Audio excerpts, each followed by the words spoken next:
The first book of Samuel. Now there was a certain man of Ramathaim Zophim of Mount Ephraim, and his name was Elkanah, the son of Jeroham, the son of Elihu, the son of Tohu, the son of Zoph, an Ephrathite. And he had two wives. The name of the one was Hannah, and the name of the other Peninnah. And Peninnah had children, but Hannah had no children. And this man went up out of the city yearly to worship and to sacrifice unto the Lord of hosts in Shiloh. And the two sons of Eli, Hophni and Phinehas, the priests of the Lord, were there. And when the time came that Elkanah offered, he gave to Peninnah his wife and to all her sons and her daughters portions. But unto Hannah he gave a worthy portion, for he loved Hannah, but the Lord had shut up her womb. And her adversary also provoked her sore, for to make her fret, because the Lord had shut up her womb.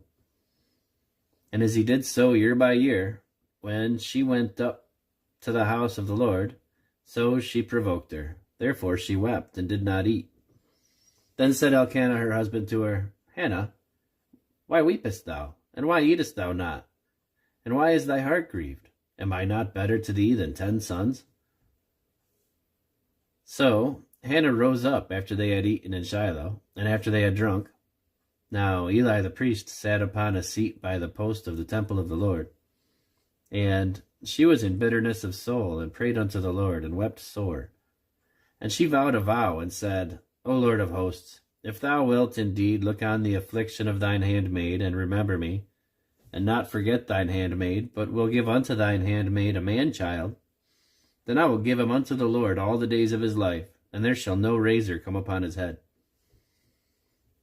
And it came to pass, as she continued praying before the Lord, that Eli marked her mouth. Now Hannah, she spake in her heart, only her lips moved, but her voice was not heard. Therefore Eli thought she had been drunken. And Eli said unto her, How long wilt thou be drunken? Put away thy wine from thee. And Hannah answered and said, No, my lord, I am a woman of sorrowful spirit. I have drunk neither wine nor strong drink, but have poured out my soul before the Lord. Count not thine handmaid for a daughter of Belial, for out of the abundance of my complaint and grief have I spoken hitherto. Then Eli answered and said, Go in peace, and the God of Israel grant thee thy petition that thou hast asked of him. And she said, Let thine handmaid find grace in thy sight. So the woman went her way and did eat, and her countenance was no more sad. And they rose up in the morning early, and worshipped before the Lord, and returned, and came to their house to Ramah. And Elkanah knew Hannah his wife, and the Lord remembered her. Wherefore it came to pass, when the time was come about after Hannah had conceived, that she bare a son, and called his name Samuel, saying, Because I have asked him of the Lord. And the man Elkanah and all his house went up to offer unto the Lord the yearly sacrifice and his vow. But Hannah went not up, for she said unto her husband, I will not go up until the child be weaned. Then will I bring him, that he may appear before the Lord, and there abide forever. And Elkanah her husband said unto her, Do what seemeth good to thee. Tarry until thou have weaned him. Only the Lord establish his word. So the woman abode, and gave her son suck until she weaned him. And when she had weaned him, she took him up with her, with 3 bullocks, and 1 ephah of flour, and a bottle of wine, and brought him unto the house of the Lord in Shiloh. And the child was young. And they slew a bullock, and brought the child to Eli. And she said, O my lord, as thy soul liveth, my lord, I am the woman that stood by thee here praying unto the Lord. For this child I prayed, and the Lord hath given me my petition which I asked of him. Therefore also have I lent him to the Lord. As long as he liveth, he shall be lent to the Lord. And he worshipped the Lord there. And Hannah prayed and said, My heart rejoiceth in the Lord. Mine horn is exalted in the Lord. My mouth is enlarged over mine enemies, because I rejoice in thy salvation. There is none as holy as the Lord, for there is none beside thee, neither is there any rock like our God. Talk no more exceeding proudly. Let not arrogancy come out of your mouth. For the Lord is a God of knowledge, and by him actions are weighed. The bows of the mighty men are broken, and they that stumbled are girded with strength. They that were full have hired out themselves for bread, and they that were hungry ceased, so that the barren hath borne 7, and she that hath many children is waxed feeble. The Lord killeth and maketh alive, he bringeth down to the grave and bringeth up. The Lord maketh poor and maketh rich, he bringeth low and lifteth up. He raiseth up the poor out of the dust, and lifteth up the beggar from the dunghill, to set them among princes, and to make them inherit the throne of glory. For the pillars of the earth are the Lord's, and he hath set the world upon them. He will keep the feet of his saints, and the wicked shall be silent in darkness, for by strength shall no man prevail. The adversaries of the Lord shall be broken to pieces. Out of heaven he shall thunder upon them.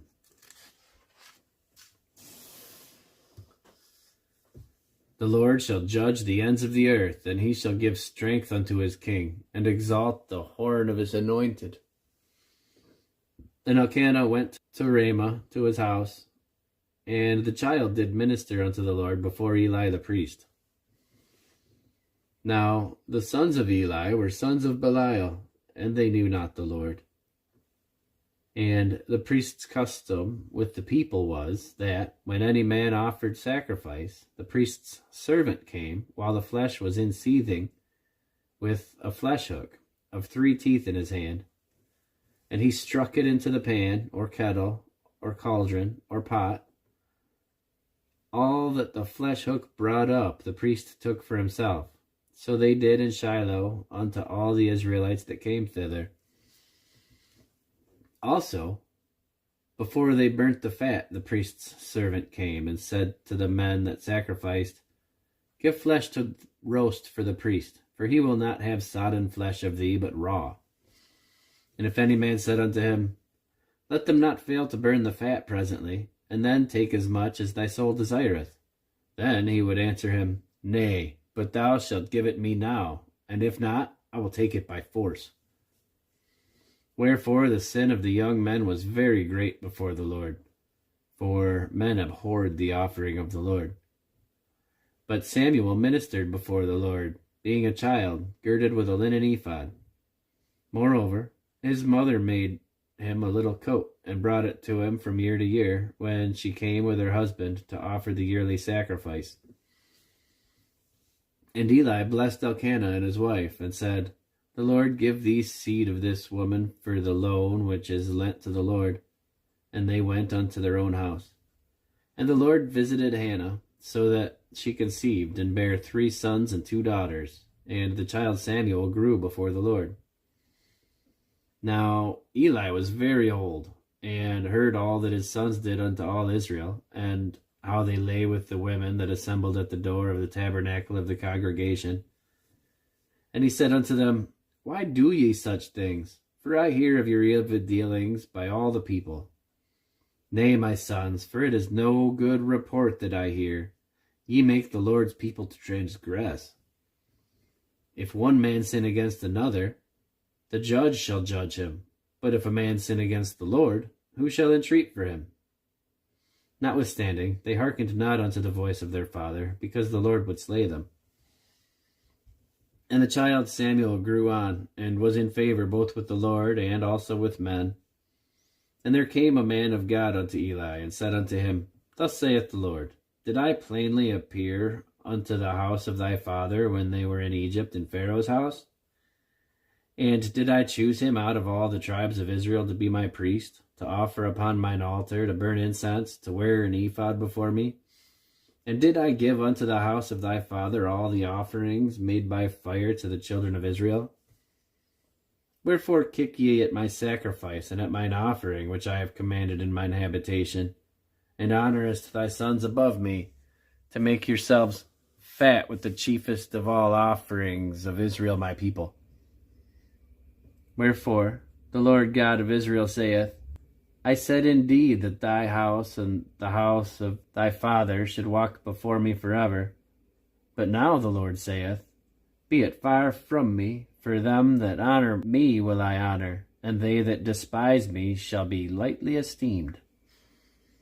Behold, the days come that I will cut off thine arm, and the arm of thy father's house, that there shall not be an old man in thine house. And thou shalt see an enemy in my habitation, and all the wealth which God shall give Israel, and there shall not be an old man in thine house forever. And the man of thine, whom I shall not cut off from mine altar, shall be to consume thine eyes, and to grieve thine heart. And all the increase of thine house shall die in the flower of their age. And this shall be a sign unto thee that shall come upon thy two sons, on Hophni and Phinehas. In one day they shall die, both of them. And I will raise me up a faithful priest, that shall do according to all that which is in my heart and in my mind. And I will build him a sure house, and he shall walk before mine anointed forever. And it shall come to pass that every one that is left in thine house shall come and crouch to him for a piece of silver and a morsel of bread, and shall say, Put me, I pray thee, into one of the priest's offices, that I may eat a piece of bread. And the child Samuel ministered unto the Lord before Eli, and the word of the Lord was precious in those days. There was no open vision. And it came to pass in that time, when Eli was laid down in his place, and his eyes began to wax dim, that he could not see. And ere the lamp of God went out in the temple of the Lord, where the ark of God was, and Samuel was laid down to sleep, that the Lord called Samuel, and he answered, Here am I. And he ran unto Eli, and said, Here am I, for thou calledst me. And he said, I called not, lie down again. And he went and lay down. And the Lord called yet again, Samuel. And Samuel arose, and went to Eli, and said, Here am I, for thou didst call me. And he answered, I called not, my son, lie down again. Now Samuel did not yet know the Lord, neither was the word of the Lord yet revealed unto him. And the Lord called Samuel again the third time, and he arose and went to Eli, and said, Here am I, for thou didst call me. And Eli perceived that the Lord had called the child. Therefore Eli said to Samuel, Go, lie down, and it shall be, if he call thee, that thou shalt say, Speak, Lord, for thy servant heareth. So Samuel went and lay down in his place. And the Lord came and stood and called as at other times, Samuel, Samuel. Then Samuel answered, Speak, for thy servant heareth. And the Lord said to Samuel, Behold, I will do a thing in Israel, at which both the ears of every one that heareth it shall tingle. In that day I will perform against Eli all things which I have spoken concerning his house. When I begin, I will also make an end. For I have told him that I will judge his house forever for the iniquity which he knoweth, because his sons made themselves vile, and he restrained them not. And therefore I have sworn unto the house of Eli, that the iniquity of Eli's house shall not be purged with sacrifice nor offering forever. And Samuel lay until the morning, and opened the doors of the house of the Lord, and Samuel feared to show Eli the vision. Then Eli called Samuel and said, Samuel, my son. And he answered, Here am I. And he said, What is the thing that the Lord hath said unto thee? I pray thee, hide it not from me. God do so to thee, and more also, if thou hide anything from me of all the things that he said unto thee. And Samuel told him every whit, and hid nothing from him. And he said, It is the Lord. Let him do what seemeth to him good. And Samuel grew, and the Lord was with him, and did let none of his words fall to the ground. And all Israel, from Dan even to Beersheba, knew that Samuel was established to be a prophet of the Lord.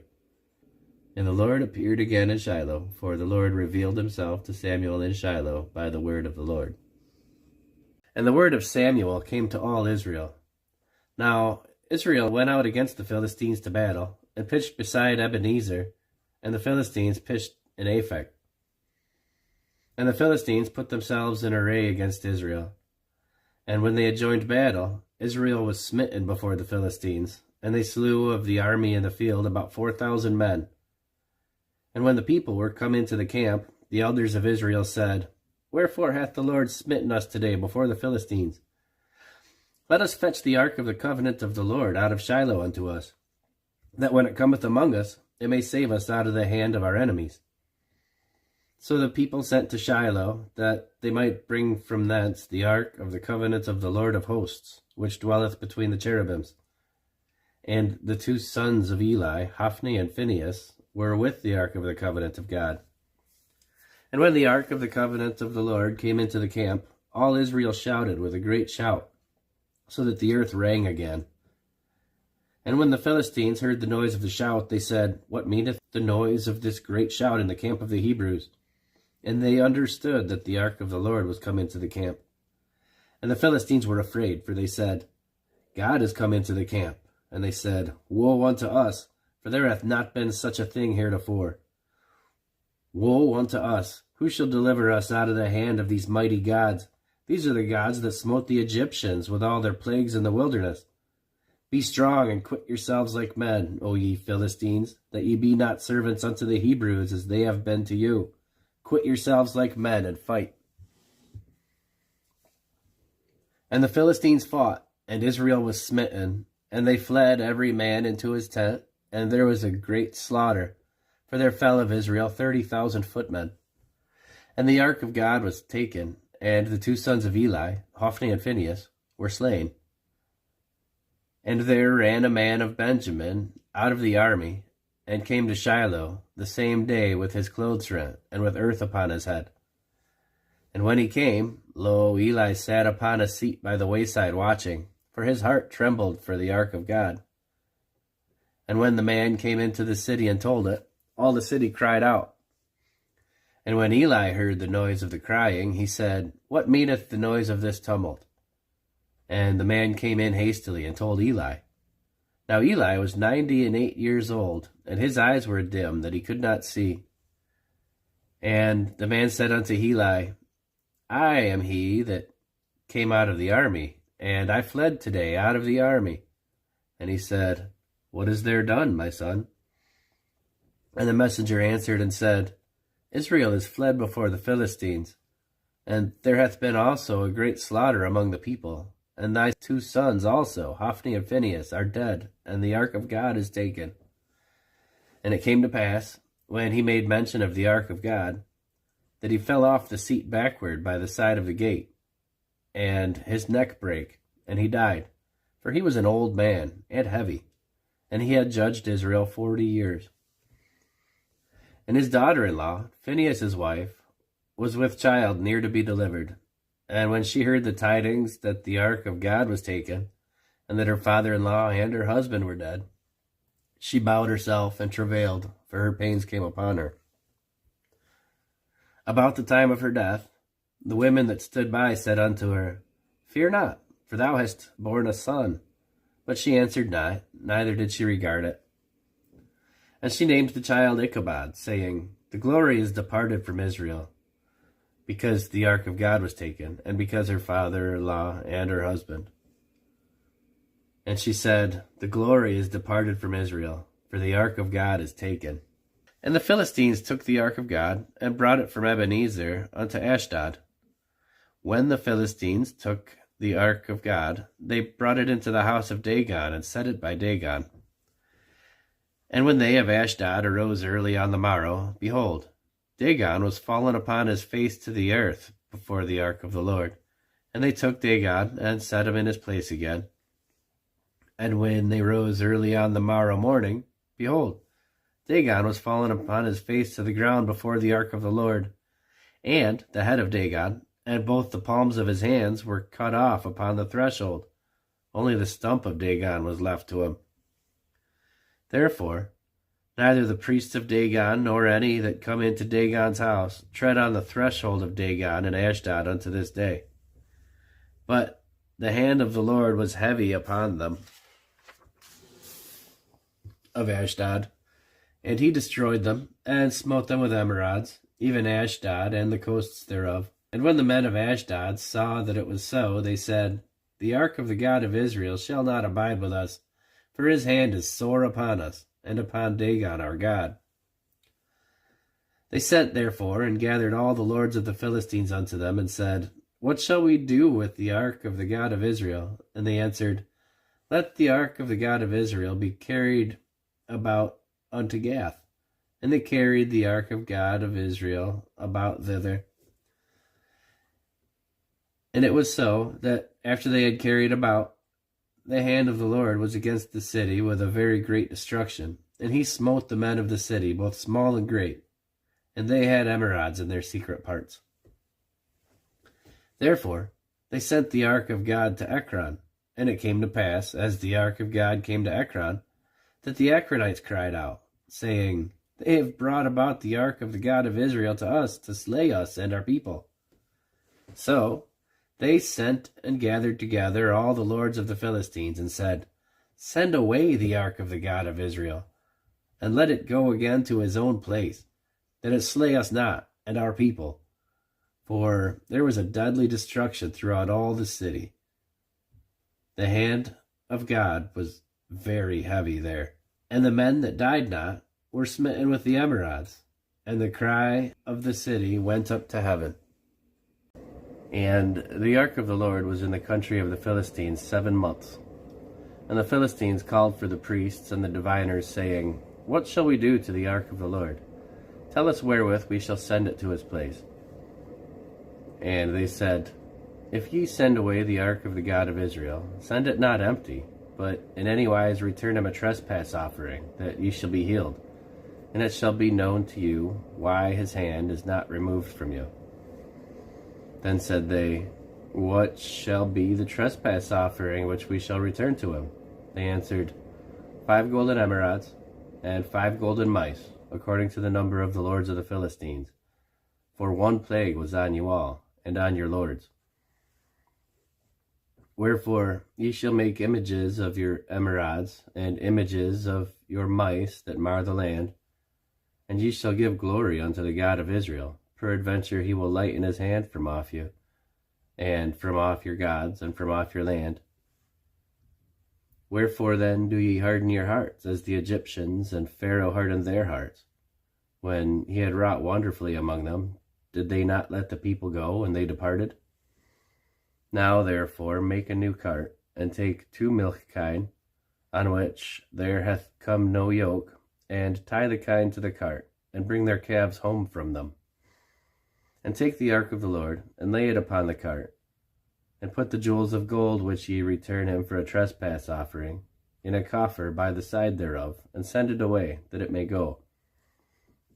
And see, if it goeth up by the way of his own coast to Bethshemesh, then he hath done us this great evil. But if not, then we shall know that it is not his hand that smote us, but it was a chance that happened to us.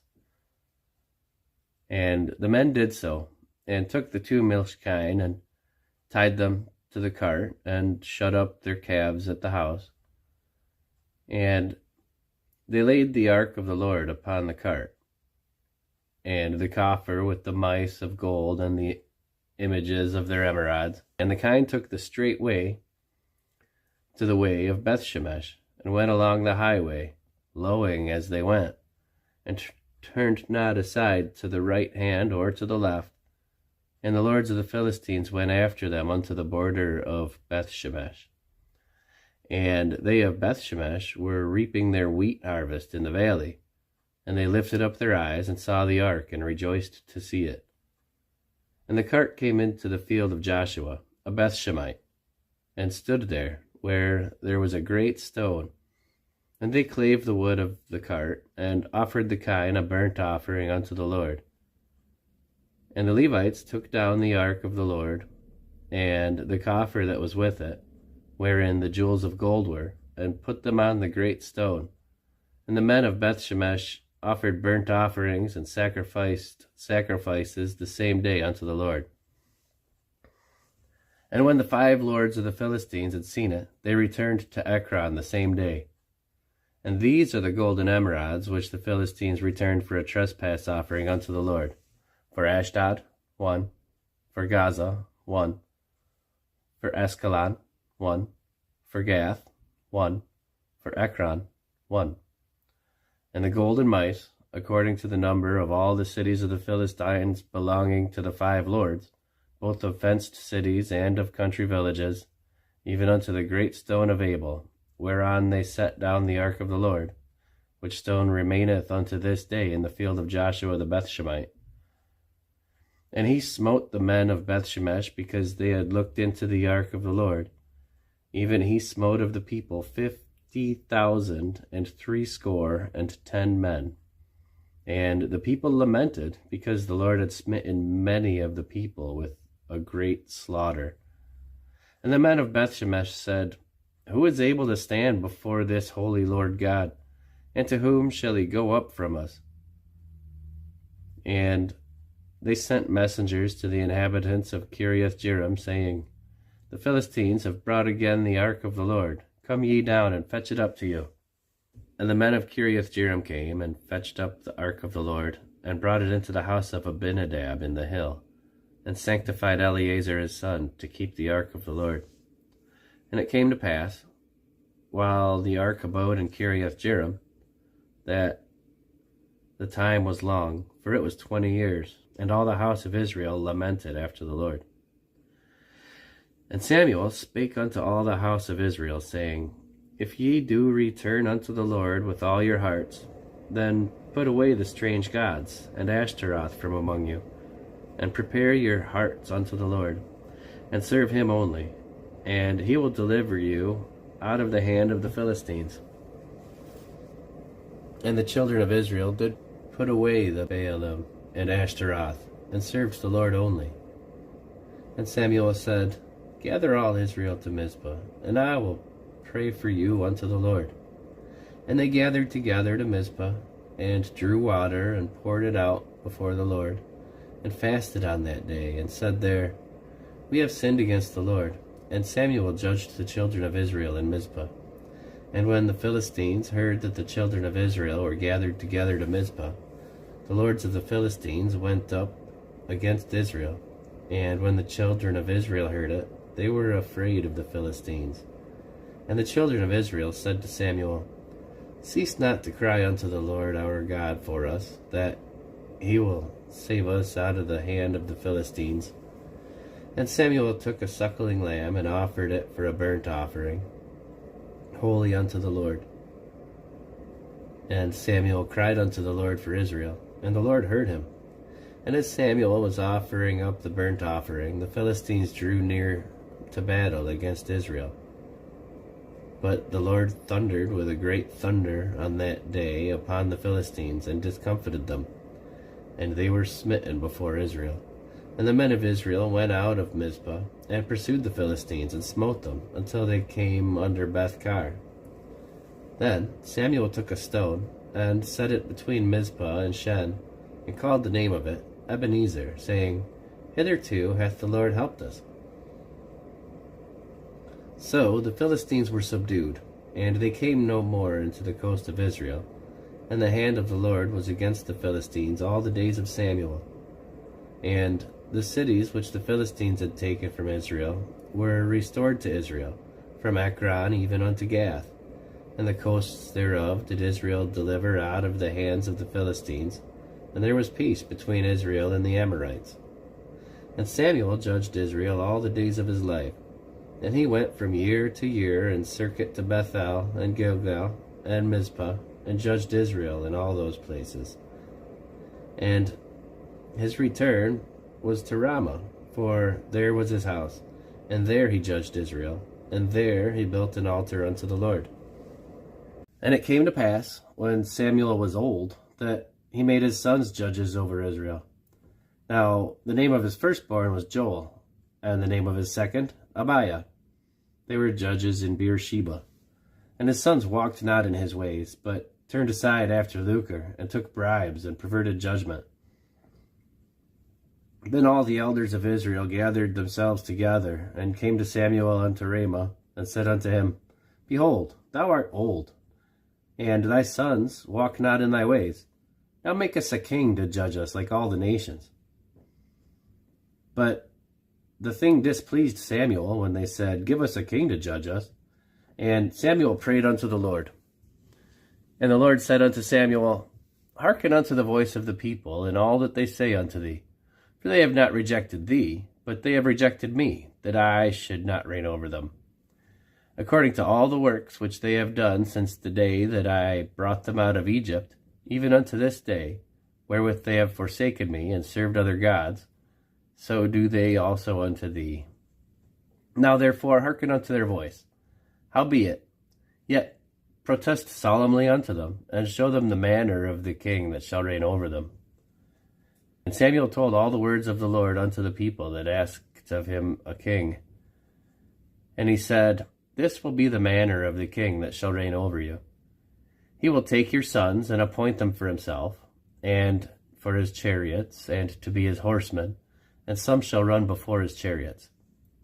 And he will appoint him captains over thousands, and captains over 50s, and will set them to ear his ground, and to reap his harvest, and to make his instruments of war, and instruments of his chariots. And he will take your daughters to be confectionaries, and to be cooks, and to be bakers.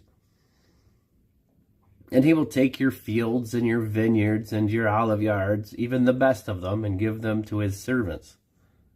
And he will take the tenth of your seed and of your vineyards, and give it to his officers and to his servants. And he will take your menservants and your maidservants, and your goodliest young men, and your asses, and put them to his work. He will take the tenth of your sheep, and ye shall be his servants. And ye shall cry out in that day because of your king, which ye shall have chosen you. And the Lord will not hear you in that day. Nevertheless, the people refused to obey the voice of Samuel, and they said, Nay, but we will have a king over us, that we also may be like all the nations, and that our king may judge us, and go out before us, and fight our battles. And Samuel heard all the words of the people, and he rehearsed them in the ears of the Lord. And the Lord said to Samuel, Hearken unto their voice, and make them a king. And Samuel said unto the men of Israel, Go ye every man unto his city. Now there was a man of Benjamin, whose name was Kish, the son of Abiel, the son of Zeroer, the son of Bechorath, the son of Aphiah, a Benjamite, a mighty man of power. And he had a son whose name was Saul, a choice young man, and a goodly. And there was not among the children of Israel a goodlier person than he. From his shoulders and upward he was higher than any of the people. And the asses of Kish, Saul's father, were lost. And Kish said to Saul his son, Take now one of the servants with thee, and arise, go seek the asses. And he passed through Mount Ephraim, and passed through the land of Shalisha, but they found them not. Then they passed through the land of Shalem, and there they were not. And he passed through the land of the Benjamites, but they found them not. And when they were come to the land of Zuph, Saul said to his servant that was with him, Come, and let us return, lest my father leave caring for the asses, and take thought of us. And he said unto him, Behold, now there is in this city a man of God, and he is an honorable man. All that he saith cometh surely to pass. Now let us go thither. Peradventure he can show us our way that we should go. Then said Saul to his servant, But behold, if we go, what shall we bring the man? For the bread is spent in our vessels, and there is not a present to bring the man of God. What have we? And the servant answered Saul again, and said, Behold, I have here at hand the 4th part of a shekel of silver, that I will give to the man of God to tell us our way. Before time in Israel, when a man went to inquire of God, thus he spake, Come, and let us go to the seer. For he that is now called a prophet was before time called a seer. Then said Saul to his servant, Well said. Come, let us go. So they went unto the city where the man of God was. And as they went up the hill to the city, they found young maidens going out to draw water, and said unto them, Is the seer here? And they answered them and said, He is. Behold, he is before you. Make haste now, for he come today to the city. For there is a sacrifice of the people today in the high place. As soon as ye be come to the city, ye shall straightway find him, before ye go up to the high place to eat. For the people will not eat until he come, because he doth bless the sacrifice, and afterwards they eat that be bidden. Now therefore get you up, for about this time ye shall find him. And they went up to the city, and when they were come into the city, behold, Samuel came out against them, for to go up to the high place. Now the Lord had told Samuel in his ear a day before Saul came, saying, Tomorrow about this time I will send thee a man out of the land of Benjamin, and thou shalt anoint him to be captain over my people Israel, that he may save my people out of the hand of the Philistines. For I have looked upon my people, because their cry is come unto me. When Samuel saw Saul, the Lord said unto him, Behold, the man whom I spake to thee of, this same shall reign over my people. Then Saul drew near to Samuel in the gate, and said, Tell me, I pray thee, where the seer's house is. And Samuel answered Saul, and said, I am the seer. Go up before me unto the high place, for ye shall eat with me today, and tomorrow I will let thee go, and will tell thee all that is in thy heart. And as for thine asses that were lost 3 days ago, set not thy mind on them, for they are found. And on whom is all the desire of Israel? Is it not on thee and on thy father's house? And Saul answered and said, Am I not a Benjamite, of the smallest of the tribes of Israel, and my family the least of all the families of the tribe of Benjamin? Wherefore then speakest thou so to me? And Samuel took Saul and his servant, and brought them into the parlor, and made them sit in the chiefest place among them that were bidden, which were about 30 persons. And Samuel said unto the cook, Bring the portion which I gave thee, of which I said unto thee, Set it by thee. And the cook took up the shoulder, and that which was upon it, and set it before Saul. And Samuel said, Behold that which is left, set it before thee, and eat, for unto this time hath it been kept for thee, since I said, I have invited the people. So Saul did eat with Samuel that day. And when they were come down from the high place into the city, Samuel communed with Saul on the top of the house. And they arose early, and it came to pass about the spring of the day that Samuel called Saul to the top of the house, saying, Up, that I may send thee away. And Saul arose, and they went out both of them, he and Samuel, abroad. And as they were going down to the end of the city, Samuel said to Saul, Bid the servant pass on before us. And he passed on. But stand thou still a while, that I may show thee the word of God. Then Samuel took a vial of oil, and poured it upon his head, and kissed him, and said, Is it not because the Lord hath anointed thee to be captain over his inheritance? When thou art departed from me today, then thou shalt find 2 men by Rachel's sepulchre in the border of Benjamin at Zelah. And they will say unto thee, The asses which thou wentest to seek are found. And lo, thy father hath left care of the asses, and sorroweth for you, saying, What shall I do for my son? Then shalt thou go on forward from thence, and thou shalt come to the plain of Tabor, and there shall meet thee 3 men going up to God at Bethel, one carrying 3 kids, and another carrying 3 loaves of bread, and another carrying a bottle of wine. And they will salute thee, and give thee 2 loaves of bread, which thou shalt receive at their hands. After that thou shalt come to the hill of God, where is the garrison of the Philistines. And it shall come to pass, when thou art come thither to the city, that thou shalt meet a company of prophets coming down from the high place with a psaltery and a tabret and a pipe and a harp before them, and they shall prophesy. And the Spirit of the Lord will come upon thee, and thou shalt prophesy with them, and shalt be turned into another man. And let it be, when these signs are come unto thee, that thou do as occasion serve thee, for God is with thee. And thou shalt go down before me to Gilgal, and behold, I will come down unto thee, to offer burnt offerings, and to sacrifice sacrifices of peace offerings. 7 days shalt thou tarry, till I come to thee, to show thee what thou shalt do. And it was so, that when he had turned his back to go from Samuel, God gave him another heart, and all those signs came to pass that day. And when they came thither to the hill, behold, a company of prophets met him, and the Spirit of God came upon him, and he prophesied among them. And it came to pass, when all that knew him aforetime saw, that, behold, he prophesied among the prophets. Then the people said one to another, What is this that is come unto the son of Kish? Is Saul also among the prophets? And one of the same place answered and said, But who is their father? Therefore it became a proverb, Is Saul also among the prophets? And when he had made an end of prophesying,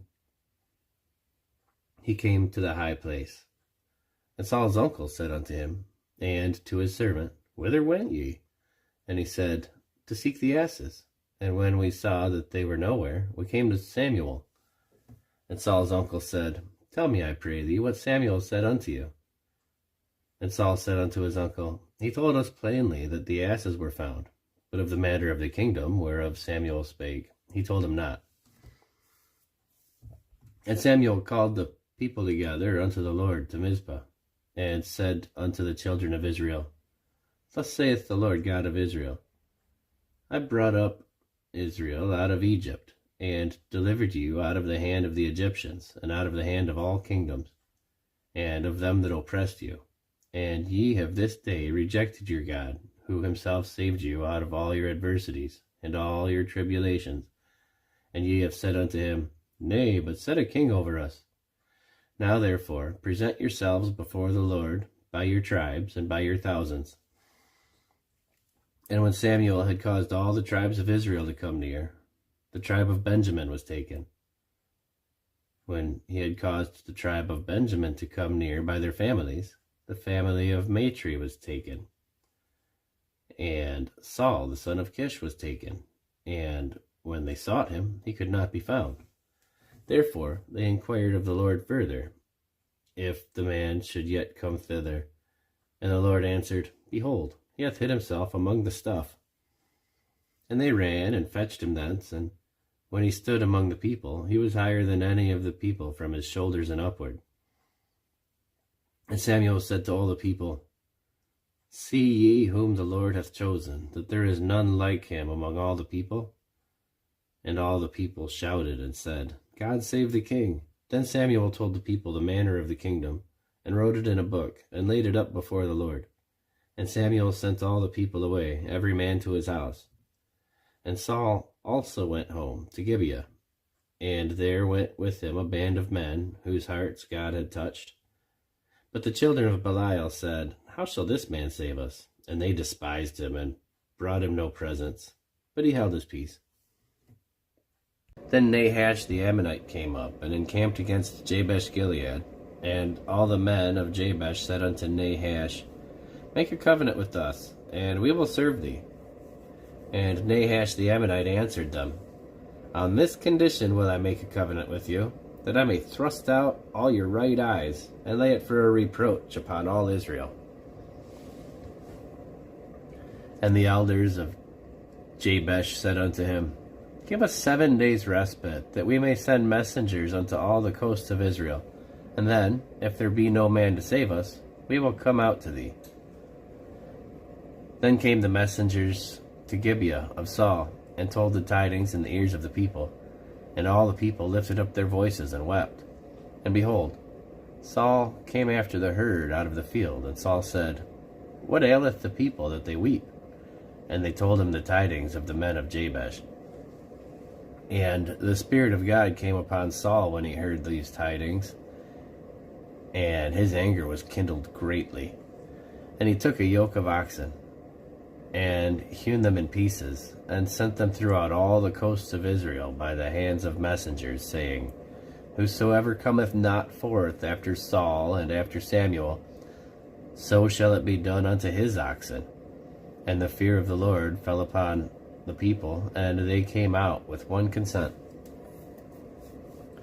And when he numbered them in Bezek, the children of Israel were 300,000, and the men of Judah 30,000.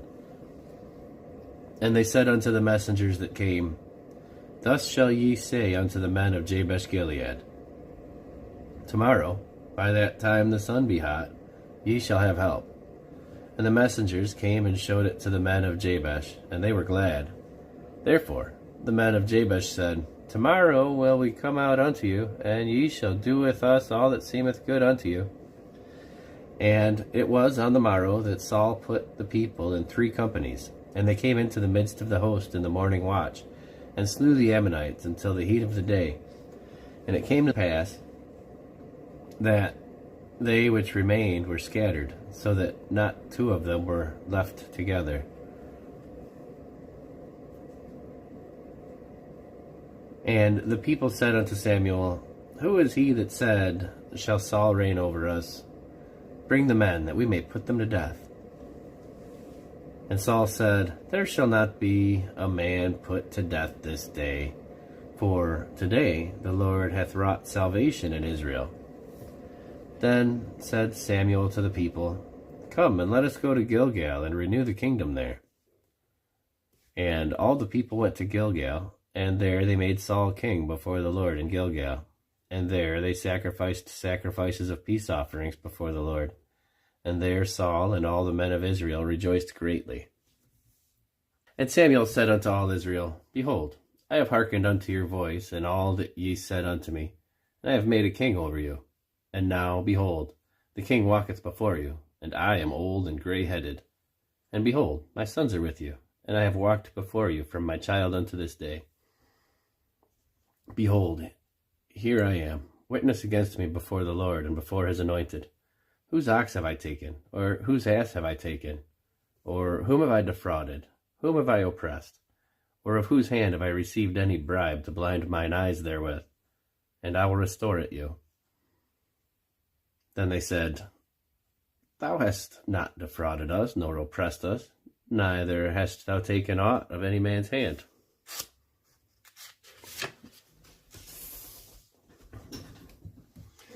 And he said unto them, The Lord is witness against you, and his anointed is witness this day, that ye have not found aught in mine hand. And they answered, He is witness.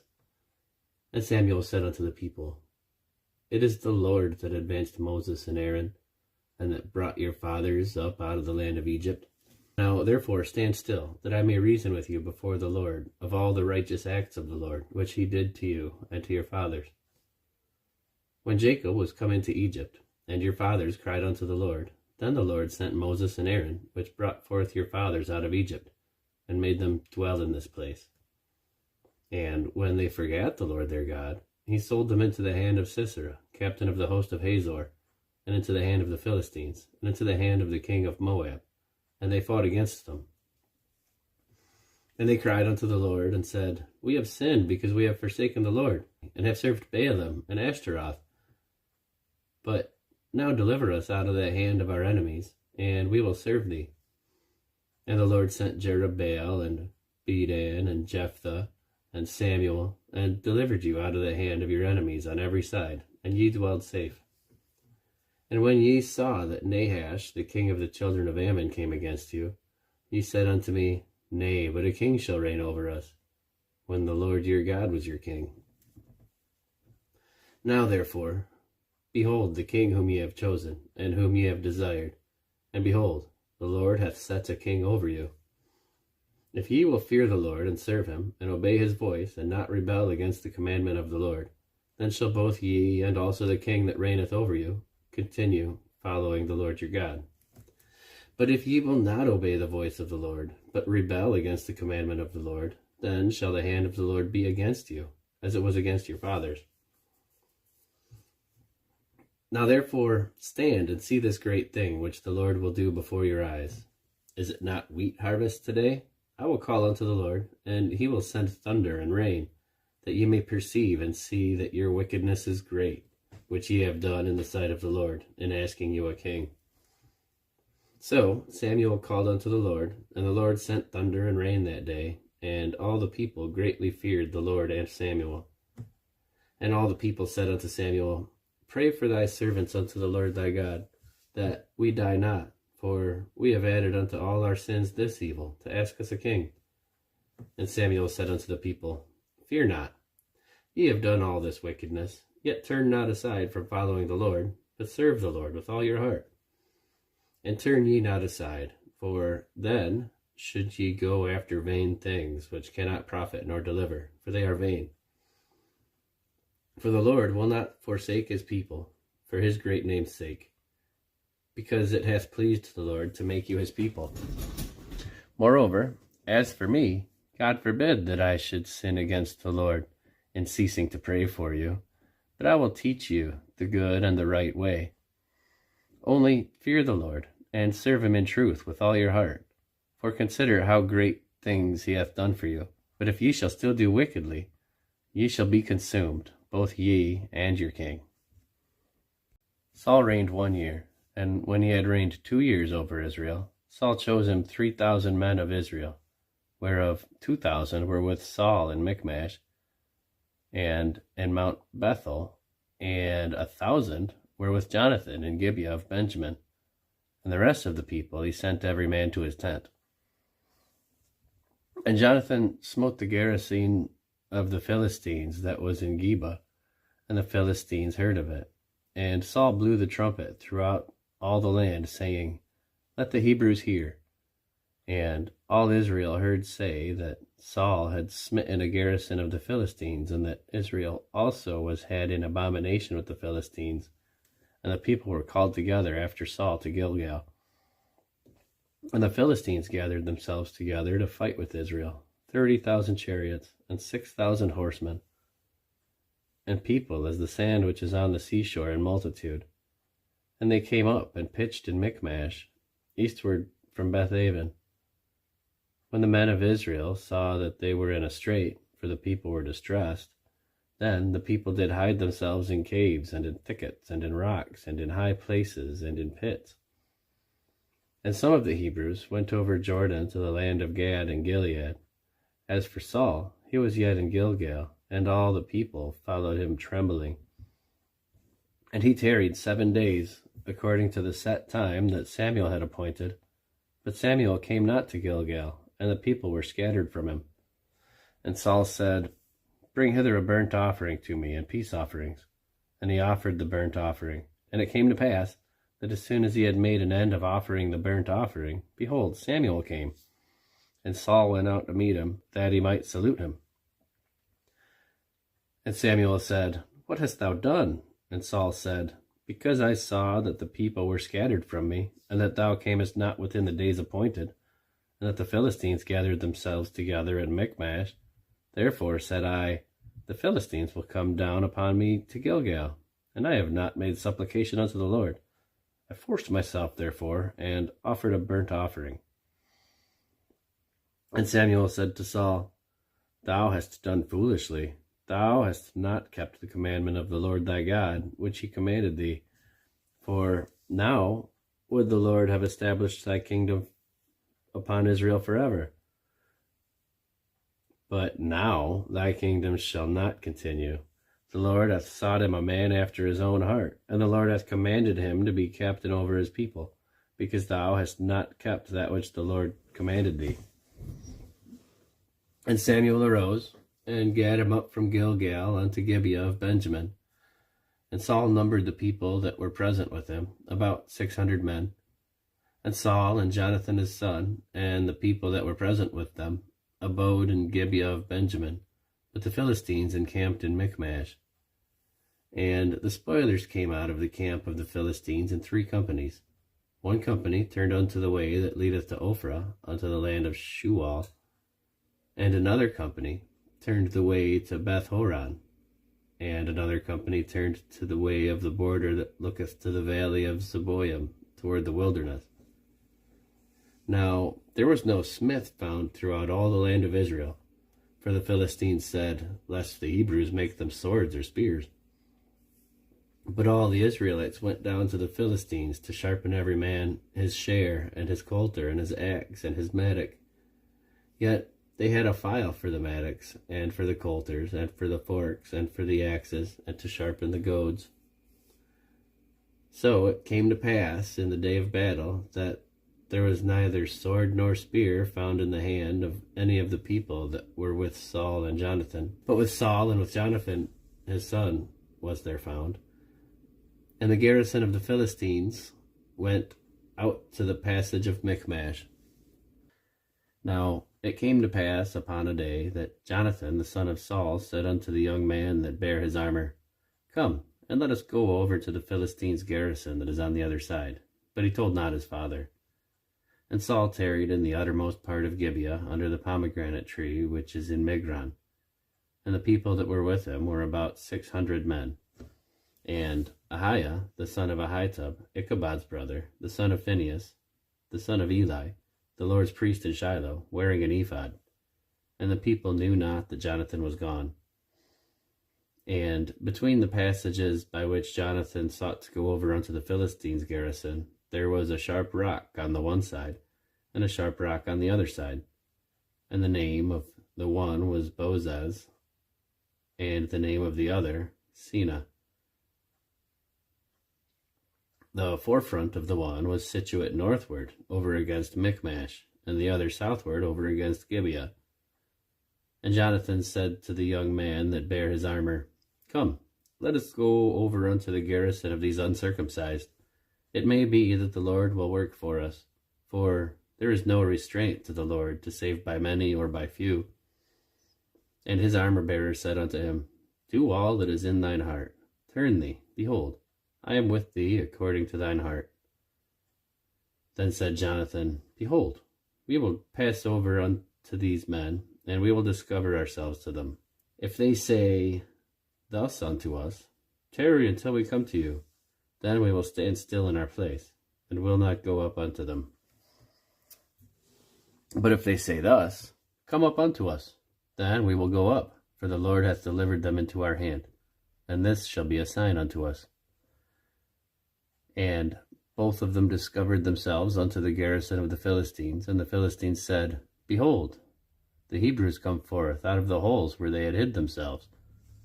And the men of the garrison answered Jonathan and his armor-bearer, and said, Come up to us, that we will show you a thing. And Jonathan said unto his armor-bearer, Come up after me, for the Lord hath delivered them into the hand of Israel. And Jonathan climbed up upon his hands and upon his feet, and his armor-bearer after him. And they fell before Jonathan, and his armor-bearer slew after him. And that first slaughter which Jonathan and his armor-bearer made was about 20 men, within as it were half an acre of land, which a yoke of oxen might plow. And there was trembling in the host, in the field, and among all the people. The garrison and the spoilers, they also trembled, and the earth quaked. So it was a very great trembling.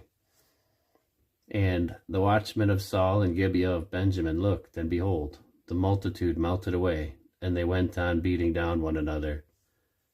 Then said Saul unto the people that were with him, Number now, and see who is gone from us.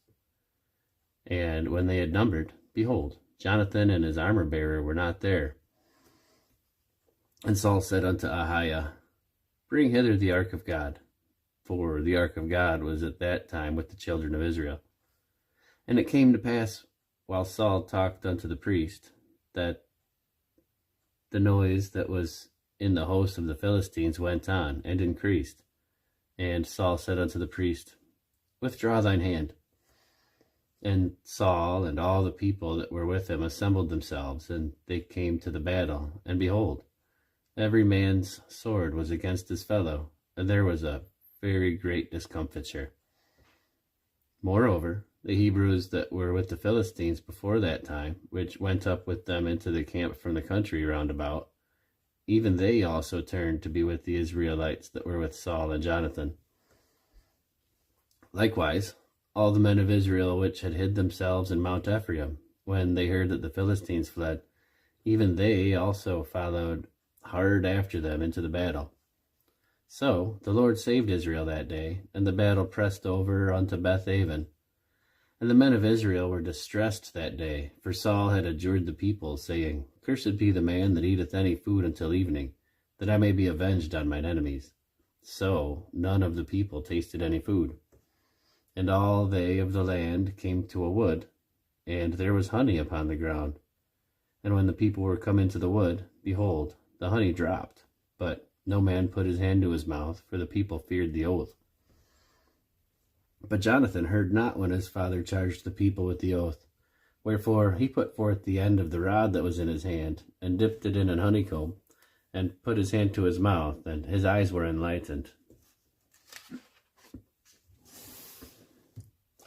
Then answered one of the people, and said, Thy father straitly charged the people with an oath, saying, Cursed be the man that eateth any food on this day. And the people were faint. Then said Jonathan, My father hath troubled the land. See, I pray you, how mine eyes have been enlightened, because I tasted a little of this honey. How much more, if haply the people had eaten freely today of the spoil of their enemies which they found? For had there not been now a much greater slaughter among the Philistines?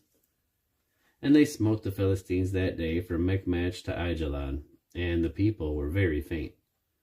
And the people flew upon the spoil, and took sheep and oxen and calves, and slew them on the ground, and the people did eat them with the blood. Then they told Saul, saying, Behold, the people sin against the Lord, in that they eat with the blood. And he said, Ye have transgressed. Roll a great stone unto me this day. And Saul said, Disperse yourselves among the people, and say unto them, Bring me hither every man his ox, and every man his sheep, and slay them here, and eat, and sin not against the Lord in eating with the blood. And all the people brought every man his ox with him that night, and slew them there. And Saul built an altar unto the Lord. The same was the first altar that he built unto the Lord. And Saul said, Let us go down after the Philistines by night, and spoil them until the morning light, and let us not leave a man of them. And they said, Do whatsoever seemeth good unto thee. Then said the priest, Let us draw near hither unto God. And Saul asked the counsel of God, Shall I go down after the Philistines? Wilt thou deliver them into the hand of Israel? But he answered him not that day. And Saul said, Draw ye near hither all the chief of the people, and know and see wherein this sin hath been this day. For as the Lord liveth, which saveth Israel, though it be in Jonathan my son, he shall surely die. But there was not a man among all the people that answered him.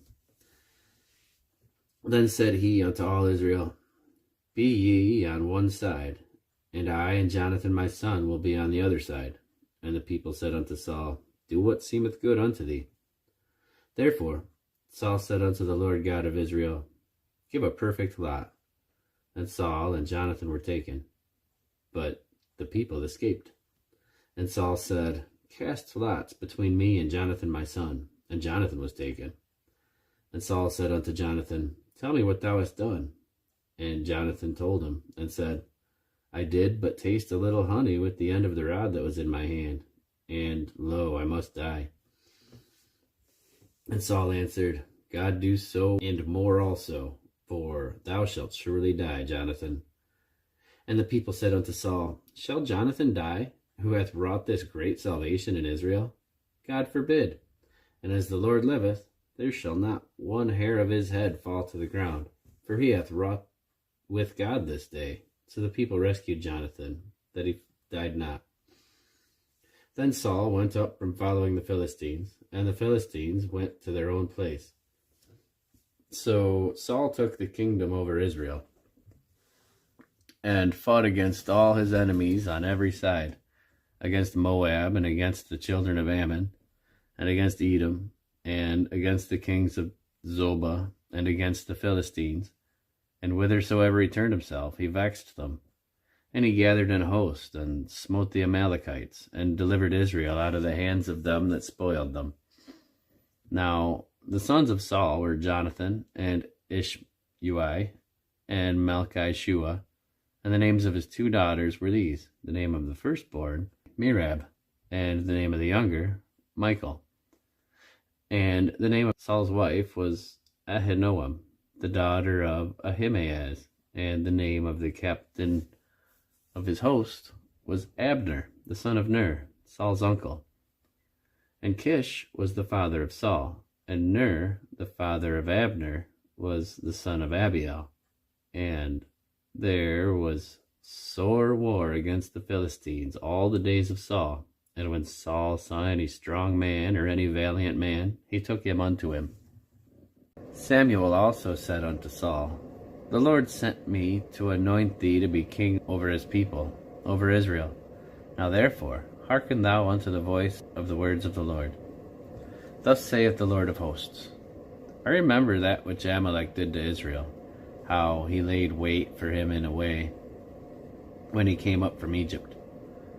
Now go and smite Amalek, and utterly destroy all that they have, and spare them not, but slay both man and woman, infant and suckling, ox and sheep, camel and ass. And Saul gathered the people together, and numbered them in Telaim, 200,000 footmen, and 10,000 men of Judah. And Saul came to a city of Amalek, and laid wait in the valley. And Saul said unto the Kenites, Go, depart, get you down from among the Amalekites, lest I destroy you with them. For ye showed kindness to all the children of Israel when they came up out of Egypt. So the Kenites departed from among the Amalekites. And Saul smote the Amalekites from Havilah until thou comest to Shur, that is, over against Egypt. And he took Agag, the king of the Amalekites, alive, and utterly destroyed all the people with the edge of the sword. But Saul and the people spared Agag, and the best of the sheep, and of the oxen, and of the fatlings, and the lambs, and all that was good, and would not utterly destroy them, but everything that was vile and refuse they destroyed utterly. Then came the word of the Lord unto Samuel, saying, It repenteth me that I have set up Saul to be king, for he is turned back from following me, and hath not performed my commandments.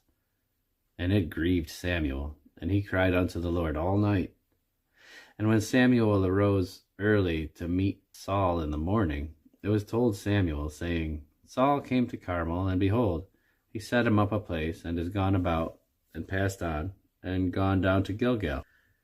And Samuel came to Saul, and Saul said unto him, Blessed be thou of the Lord, I have performed the commandment of the Lord. And Samuel said, What meaneth then this bleating of the sheep in mine ears, and the lowing of the oxen which I hear?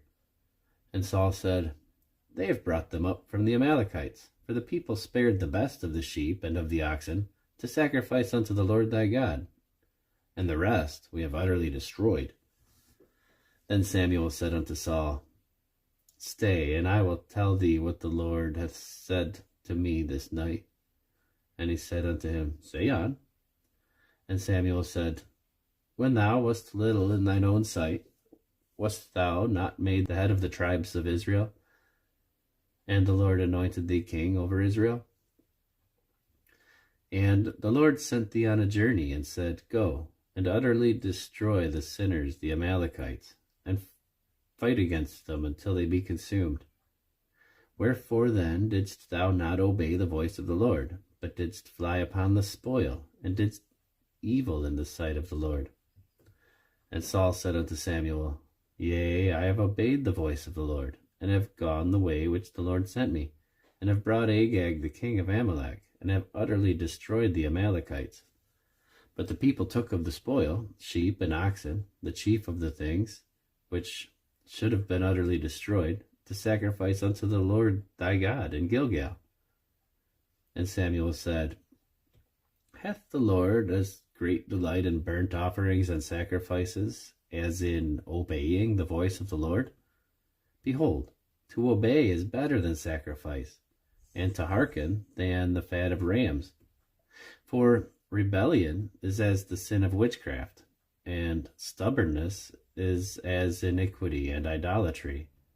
Because thou hast rejected the word of the Lord, he hath also rejected thee from being king.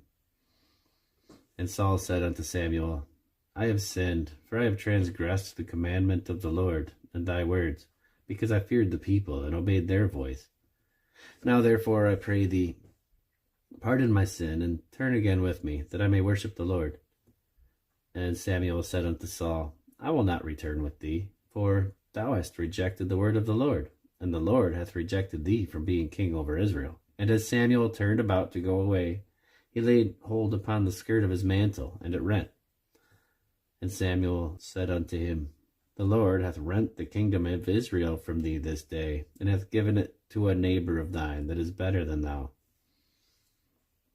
And also the strength of Israel will not lie nor repent, for he is not a man that he should repent. Then he said, I have sinned, yet honor me now, I pray thee, before the elders of my people, and before Israel, and turn again with me, that I may worship the Lord thy God. So Samuel turned again after Saul, and Saul worshipped the Lord. Then said Samuel, Bring ye hither to me Agag, the king of the Amalekites. And Agag came unto him delicately. And Agag said, Surely the bitterness of death is past. And Samuel said, As thy sword hath made women childless, so shall thy mother be childless among women. And Samuel hewed Agag in pieces before the Lord in Gilgal. Then Samuel went to Ramah, and Saul went up to his house to Gibeah of Saul. And Samuel came no more to see Saul until the day of his death. Nevertheless, Samuel mourned for Saul, and the Lord repented that he had made Saul king over Israel. And the Lord said unto Samuel, How long wilt thou mourn for Saul, seeing I have rejected him from reigning over Israel? Fill thy horn with oil, and go. I will send thee to Jesse the Bethlehemite, for I have provided me a king among his sons. And Samuel said, How can I go? If Saul hear it, he will kill me. And the Lord said, Take an heifer with thee, and say, I am come to sacrifice to the Lord. And call Jesse to the sacrifice, and I will show thee what thou shalt do. And thou shalt anoint unto me him whom I name unto thee. And Samuel did that which the Lord spake, and came to Bethlehem. And the elders of the town trembled at his coming, and said, Comest thou peaceably? And he said, Peaceably. I am come to sacrifice unto the Lord. Sanctify yourselves, and come with me to the sacrifice. And he sanctified Jesse and his sons, and called them to the sacrifice. And it came to pass, when they were come, that he looked upon Eliab, and said, Surely the Lord's anointed is before him. But the Lord said unto Samuel, Look not on his countenance, or on the height of his stature, because I have refused him. For the Lord seeth not as a man seeth, for the man looketh on the outward appearance, but the Lord looketh at the heart. And Jesse called Abinadab, and made him pass before Samuel. And he said, Neither hath the Lord chosen this. Then Jesse made Shammah pass by, and he said, Neither hath the Lord chosen this. Again, Jesse made 7 of his sons to pass before Samuel. And Samuel said unto Jesse, The Lord hath not chosen these. And Samuel said unto Jesse, Are here all thy children? And he said, There remaineth yet the youngest, and behold, he keepeth the sheep. And Samuel said unto Jesse, Send and fetch him, for we will not sit down till he come hither. And he sent, and brought him in. Now he was ruddy, and withal of a beautiful countenance, and goodly to look to. And the Lord said, Arise, anoint him, for this is he. And Samuel took the horn of oil, and anointed him in the midst of his brethren. And the Spirit of the Lord came upon David from that day forward. So Samuel rose up, and went to Ramah. But the Spirit of the Lord departed from Saul, and an evil spirit from the Lord troubled him. And Saul's servants said unto him, Behold now, an evil spirit from God troubleth thee. Let our Lord now command thy servants, which are before thee, to seek out a man who is a cunning player on the harp. And it shall come to pass, when the evil spirit from God is upon thee, that he shall play with his hand, and thou shalt be well. And Saul said unto his servants, Provide me now a man that could play well, and bring him to me. Then answered one of the servants and said, Behold, I have seen a son of Jesse the Bethlehemite, that is cunning in playing, and a mighty valiant man, and a man of war, and prudent in matters, and a comely person, and the Lord is with him. Wherefore Saul sent messengers unto Jesse, and said, Send me David thy son, which is with the sheep. And Jesse took an ass laden with bread, and a bottle of wine, and a kid, and sent them by David his son to Saul. And David came to Saul, and stood before him, and he loved him greatly, and he became his armor-bearer. And Saul sent to Jesse, saying, Let David, I pray thee, stand before me, for he hath found favor in my sight. And it came to pass, when the evil spirit from God was upon Saul, that David took an harp, and played with his hand, and Saul was refreshed, and was well, and the evil spirit departed from him. Now the Philistines gathered together their armies to battle, and were gathered together at Shochoh, which belongeth to Judah, and pitched between Shochoh and Azekah, and Ephes-dammim. And Saul and the men of Israel were gathered together, and pitched by the valley of Elah, and set the battle in array against the Philistines. And the Philistines stood on a mountain on the one side, and Israel stood on a mountain on the other side, and there was a valley between them. And there went out a champion out of the camp of the Philistines, named Goliath of Gath, whose height was 6 cubits and a span. And he had an helmet of brass upon his head, and he was armed with a coat of mail, and the weight of the coat was 5,000 shekels of brass. And he had greaves of brass upon his legs, and a target of brass between his shoulders. And the staff of his spear was like a weaver's beam, and his spear's head weighed 600 shekels of iron, and one bearing a shield went before him. And he stood and cried unto the armies of Israel, and said unto them, Why are ye come out to set your battle in array? Am not I a Philistine, and ye servants of Saul? Choose ye a man for you, and let him come down to me. And if he be able to fight with me, and to kill me, then we will be your servants. But if I prevail against him, and kill him, then shall ye be our servants, and serve us. And the Philistines said, I defy the armies of Israel this day. Give me a man that we may fight together. When Saul and all Israel heard those words of the Philistine, they were dismayed and greatly afraid. Now David was the son of that Ephrathite of Bethlehem, Judah, whose name was Jesse, and he had 8 sons. And the man went among men for an old man in the days of Saul. And the 3 eldest sons of Jesse went and followed Saul to the battle.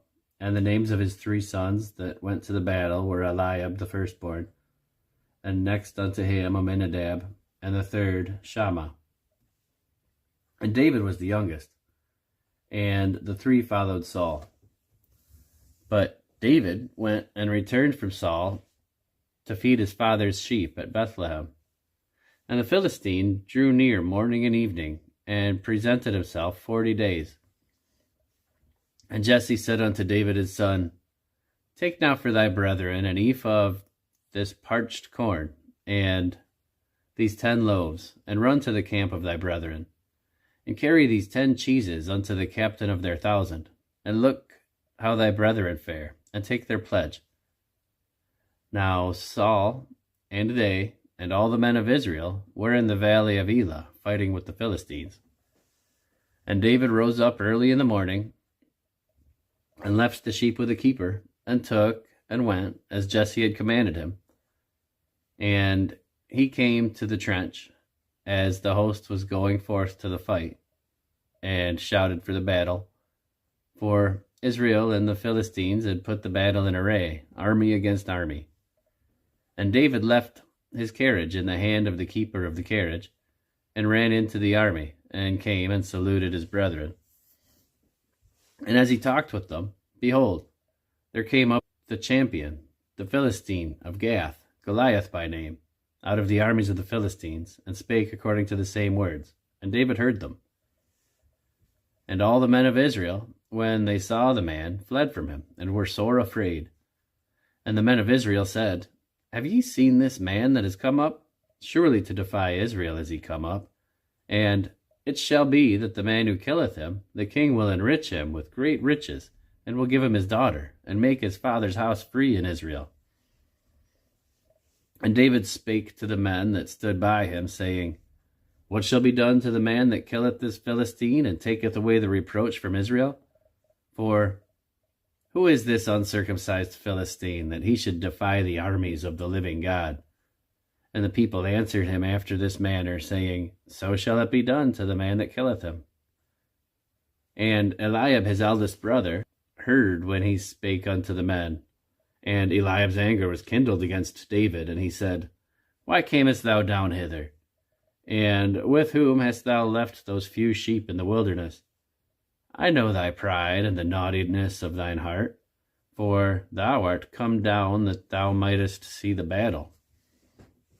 And David said, What have I now done? Is there not a cause? And he turned from him toward another, and spake after the same manner. And the people answered him again after the former manner.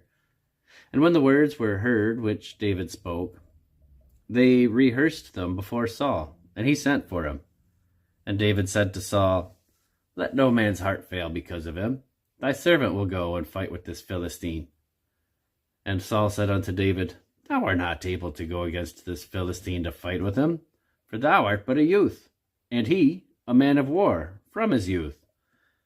And David said unto Saul, Thy servant kept his father's sheep, and there came a lion and a bear, and took a lamb out of the flock. And I went out after him, and smote him, and delivered him out of his mouth. And when he arose against me, I caught him by his beard, and smote him, and slew him. Thy servant slew both the lion and the bear, and this uncircumcised Philistine shall be as one of them, seeing he hath defied the armies of the living God. David said moreover, The Lord that delivered me out of the paw of the lion, and out of the paw of the bear, he will deliver me out of the hand of this Philistine. And Saul said unto David, Go, and the Lord be with thee. And Saul armed David with his armor, and he put an helmet of brass on his head. Also he armed him with a coat of mail.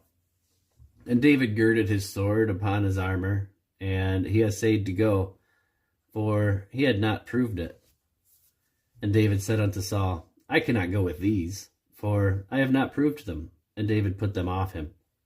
And he took his staff in his hand, and chose him 5 smooth stones out of the brook, and put them in a shepherd's bag which he had, even in a scrip. And his sling was in his hand, and he drew near to the Philistine. And the Philistine came on, and drew near unto David, and the man that bare the shield went before him. And when the Philistine looked about, and saw David, he disdained him, for he was but a youth, and ruddy, and of a fair countenance.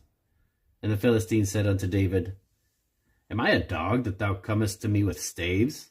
And the Philistine cursed David by his gods. And the Philistine said to David, Come to me, and I will give thy flesh unto the fowls of the air, and to the beasts of the field. Then said David to the Philistine, Thou comest to me with a sword, and with a spear, and with a shield. But I come to thee in the name of the Lord of hosts, the God of the armies of Israel, whom thou hast defied. This day will the Lord deliver thee into mine hand, and I will smite thee, and I will take thine head from thee.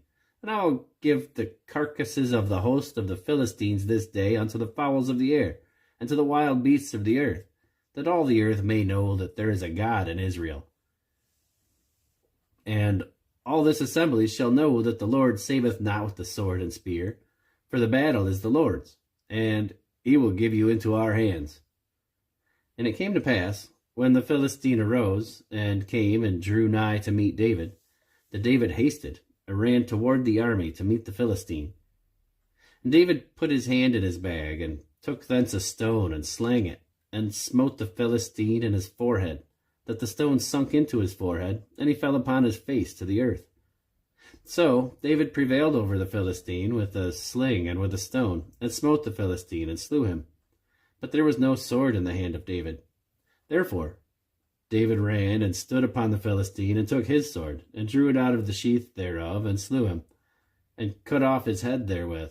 And when the Philistines saw their champion was dead, they fled. And the men of Israel and of Judah arose and shouted and pursued the Philistines, until thou come to the valley, and to the gates of Ekron. And the wounded of the Philistines fell down by the way to Shaaraim, even unto Gath, and unto Ekron.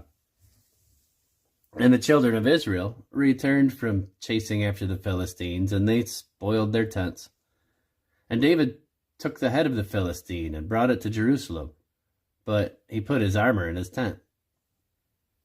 And when Saul saw David go forth against the Philistine, he said unto Abner, the captain of the host, Abner, whose son is this youth? And Abner said, As thy soul liveth, O king, I cannot tell. And the king said, Inquire thou whose son the stripling is. And as David returned from the slaughter of the Philistine, Abner took him and brought him before Saul, with the head of the Philistine in his hand.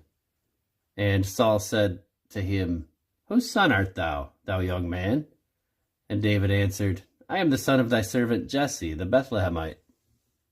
And it came to pass, when he had made an end of speaking unto Saul, that the soul of Jonathan was knit with the soul of David, and Jonathan loved him as his own soul.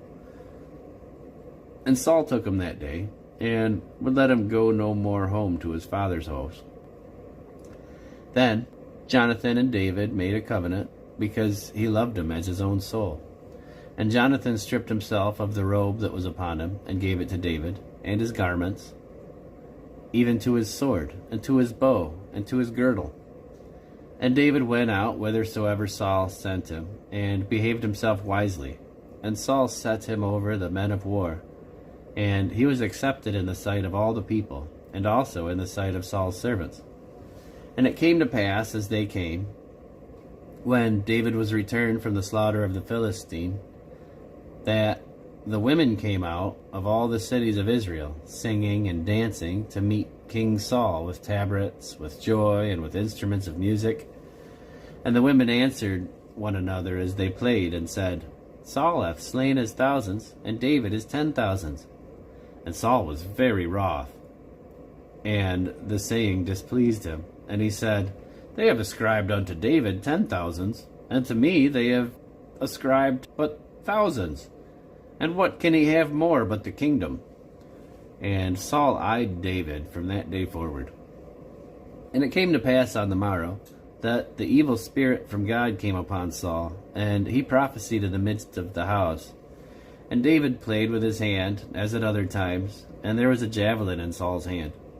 And Saul cast the javelin, for he said, I will smite David even to the wall with it. And David avoided out of his presence twice. And Saul was afraid of David, because the Lord was with him, and he was departed from Saul. Therefore Saul removed him from him, and made him his captain over 1,000. And he went out and came in before the people. And David behaved himself wisely in all his ways, and the Lord was with him. Wherefore, when Saul saw that he behaved himself very wisely, he was afraid of him. But all Israel and Judah loved David, because he went out and came in before them. And Saul said to David, Behold, my elder daughter Merab, her will I give thee to wife. Only be thou valiant for me, and fight the Lord's battles. For Saul said, Let not mine hand be upon him, but let the hand of the Philistines be upon him. And David said unto Saul, Who am I, and what is my life, or my father's family in Israel, that I should be son-in-law to the king? But it came to pass, at the time when Merab, Saul's daughter, should have been given to David, that she was given unto Adriel the Meholathite to wife. And Michal, Saul's daughter, loved David. And they told Saul, and the thing pleased him. And Saul said, I will give him her, that she may be a snare to him, and that the hand of the Philistines may be against him. Wherefore Saul said to David, Thou shalt this day be my son-in-law in one of the twain. And Saul commanded his servants, saying, Commune with David secretly, and say, Behold, the king hath delight in thee, and all his servants love thee. Now therefore be the king's son-in-law. And Saul's servants spake those words in the ears of David. And David said, Seemeth it to you a light thing to be the king's son-in-law, seeing that I am a poor man and lightly esteemed? And the servants of Saul told him, saying, On this manner spake David. And Saul said, Thus shall ye say to David, The king desireth not any dowry, but 100 foreskins of the Philistines, to be avenged of the king's enemies. But Saul thought to make David fall by the hand of the Philistines. And when his servants told David these words, it pleased David well to be the king's son-in-law, and the days were not expired. Wherefore David arose and went, he and his men, and slew of the Philistines 200 men. And David brought their foreskins, and gave them in full tale to the king, that he might be the king's son-in-law. And Saul gave him Michal his daughter to wife. And Saul saw and knew that the Lord was with David, and that Michal, Saul's daughter, loved him. And Saul was yet the more afraid of David, and Saul became David's enemy continually. And the princes of the Philistines went forth. And it came to pass, after they went forth, that David behaved himself more wisely than all the servants of Saul, so that his name was much set by. And Saul spake to Jonathan his son, and to all his servants, that they should kill David. But Jonathan, Saul's son, delighted much in David. And Jonathan told David, saying, Saul my father seeketh to kill me. Now therefore, I pray thee, take heed to thyself until the morning, and abide in a secret place, and hide thyself. And I will go out and stand beside my father in the field where thou art, and I will commune with my father of thee. And what I see, that will I tell thee. And Jonathan spake good of David unto Saul his father, and said unto him, Let not the king sin against his servant, against David, because he hath not sinned against thee, and because his works have been to thee-ward very good. For he did put his life in his hand, and slew the Philistine. And the Lord wrought a great salvation for all Israel. Thou sawest it, and didst rejoice. Wherefore then wilt thou sin against innocent blood, to slay David without a cause? And Saul hearkened unto the voice of Jonathan, and Saul sware, As the Lord liveth, he shall not be slain. And Jonathan called David, and Jonathan showed him all those things. And Jonathan brought David to Saul, and he was in his presence, as in times past. And there was war again. And David went out and fought with the Philistines, and slew them with a great slaughter, and they fled from him. And the evil spirit from the Lord was upon Saul, and he sat in his house with his javelin in his hand, and David played with his hand. And Saul sought to smite David even to the wall with the javelin, but he slipped away out of Saul's presence, and he smote the javelin into the wall, and David fled and escaped that night. Saul also sent messengers unto David's house to watch him, and to slay him in the morning. And Michal, David's wife, told him, saying, If thou save not thy life tonight, tomorrow thou shalt be slain. So Michal let David down through a window, and he went and fled and escaped. And Michal took an image, and laid it in the bed, and put a pillow of goat's hair for his bolster, and covered it with a cloth. And when Saul sent messengers to take David, she said, He is sick. And Saul sent the messengers again to see David, saying, Bring him up to me in the bed, that I may slay him. And when the messengers were come in, behold, there was an image in the bed, with a pillow of goat's hair for the bolster. And Saul said unto Michal, Why hast thou deceived me so, and sent away mine enemy, that he is escaped? And Michal answered Saul, He said unto me, Let me go, why should I kill thee? So David fled and escaped, and came to Samuel, to Ramah, and told him all that Saul had done to him. And he and Samuel went and dwelt at Naioth.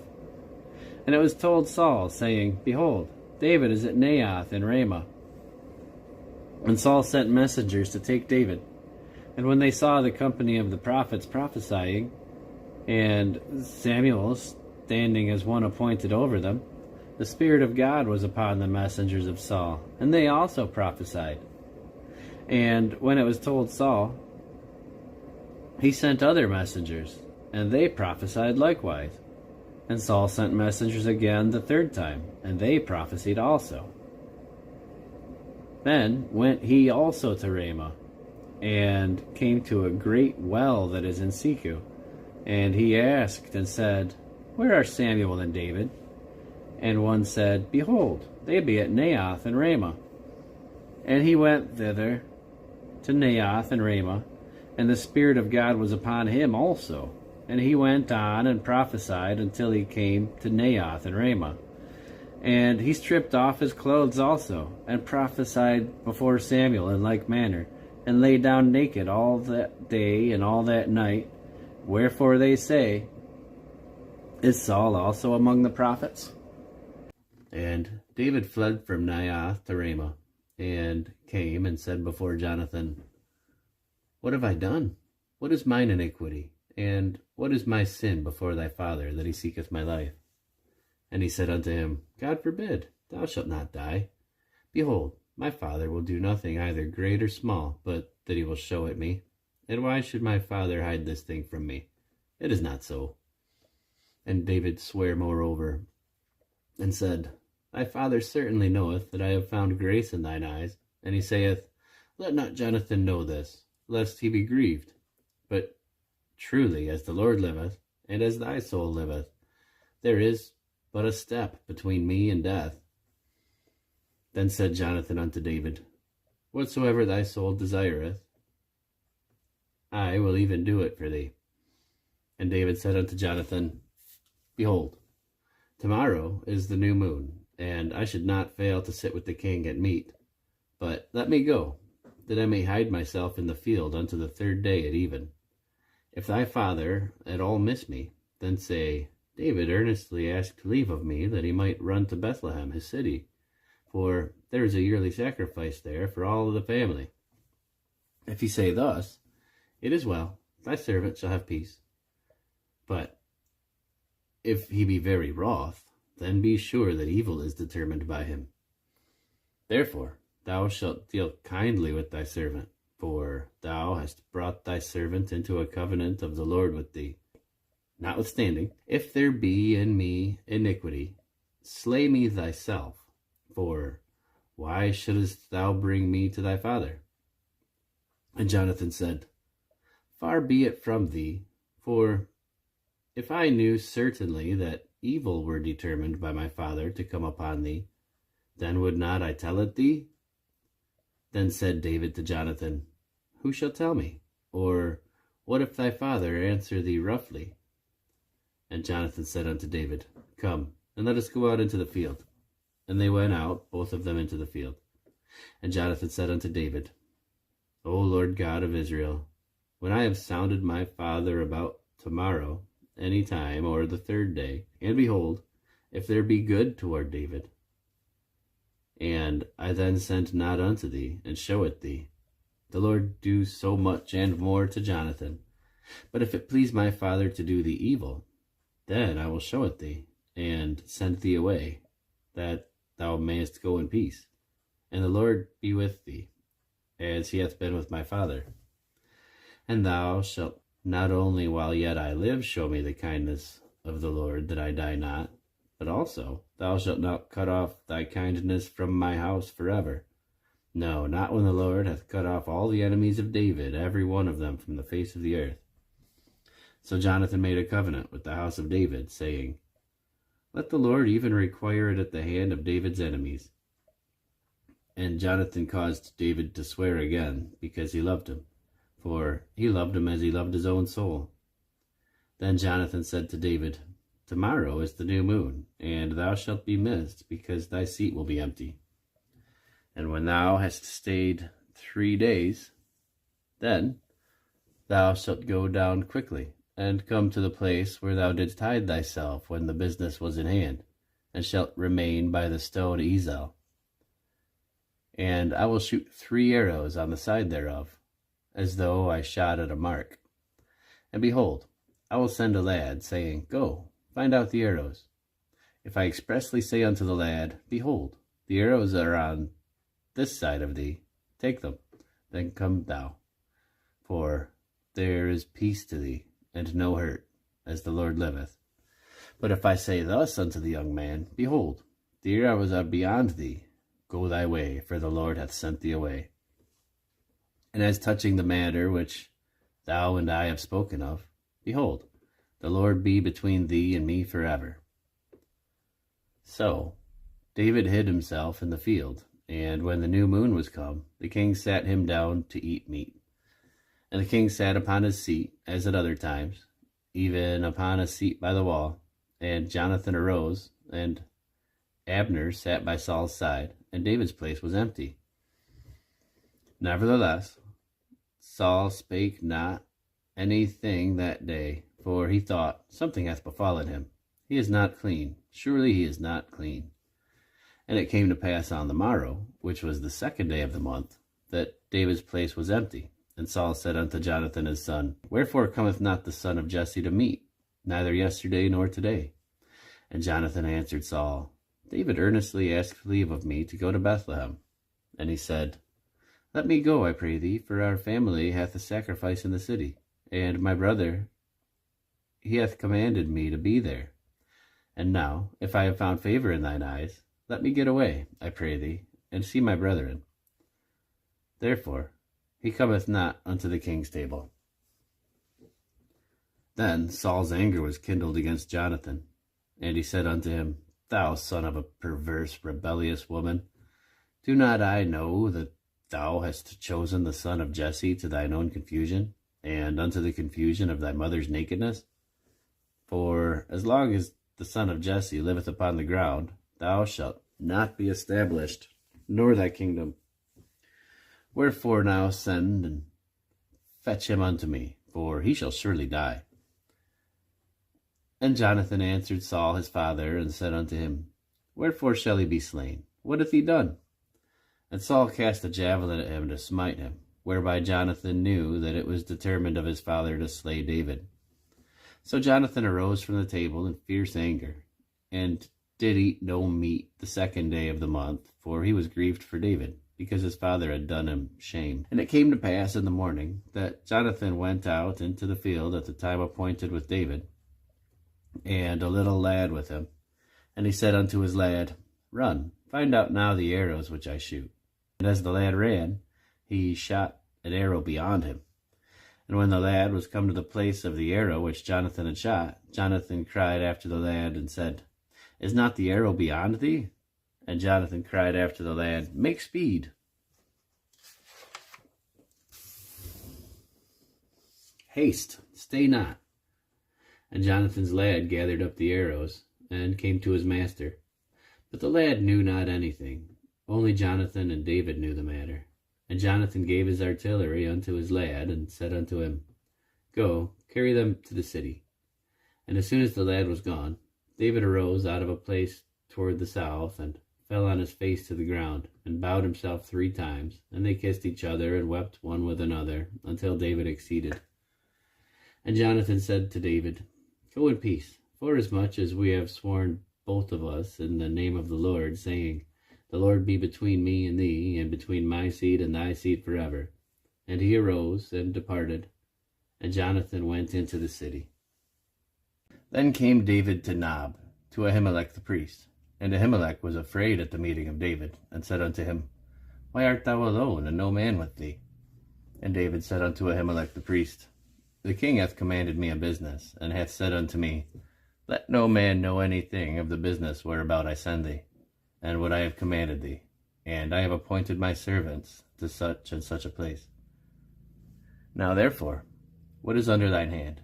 Give me 5 loaves of bread in mine hand, or what there is present. And the priest answered David, and said, There is no common bread under mine hand, but there is hallowed bread, if the young men have kept themselves at least from women? And David answered the priest and said unto him, Of a truth, women have been kept from us about these 3 days since I came out, and the vessels of the young men are holy, and the bread is in a manner common. Yea, though it were sanctified this day in the vessel.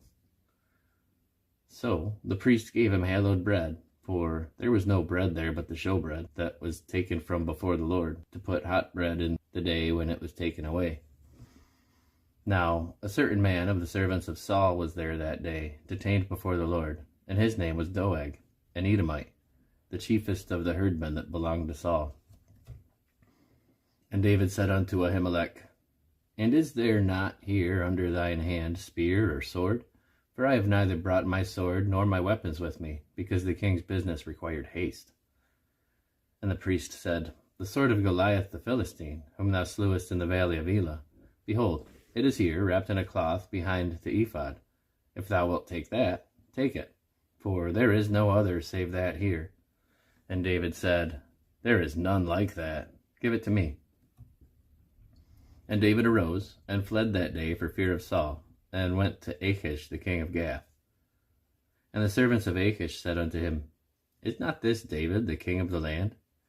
Did they not sing one to another of him in dances, saying, Saul hath slain his thousands, and David his 10,000s? And David laid up these words in his heart, and was sore afraid of Achish the king of Gath. And he changed his behavior before them, and feigned himself mad in their hand, and scrabbled on the doors of the gate, and let his spittle fall down upon his beard. Then Achish said unto his servants, Lo, ye see this man is mad. Wherefore then have ye brought him to me? Have I need of madmen, that ye brought this fellow to play the madman in my presence? Shall this fellow come into my house? David therefore departed thence, and escaped to the cave Adullam. And when his brethren and all his father's house heard of it, they went down thither to him.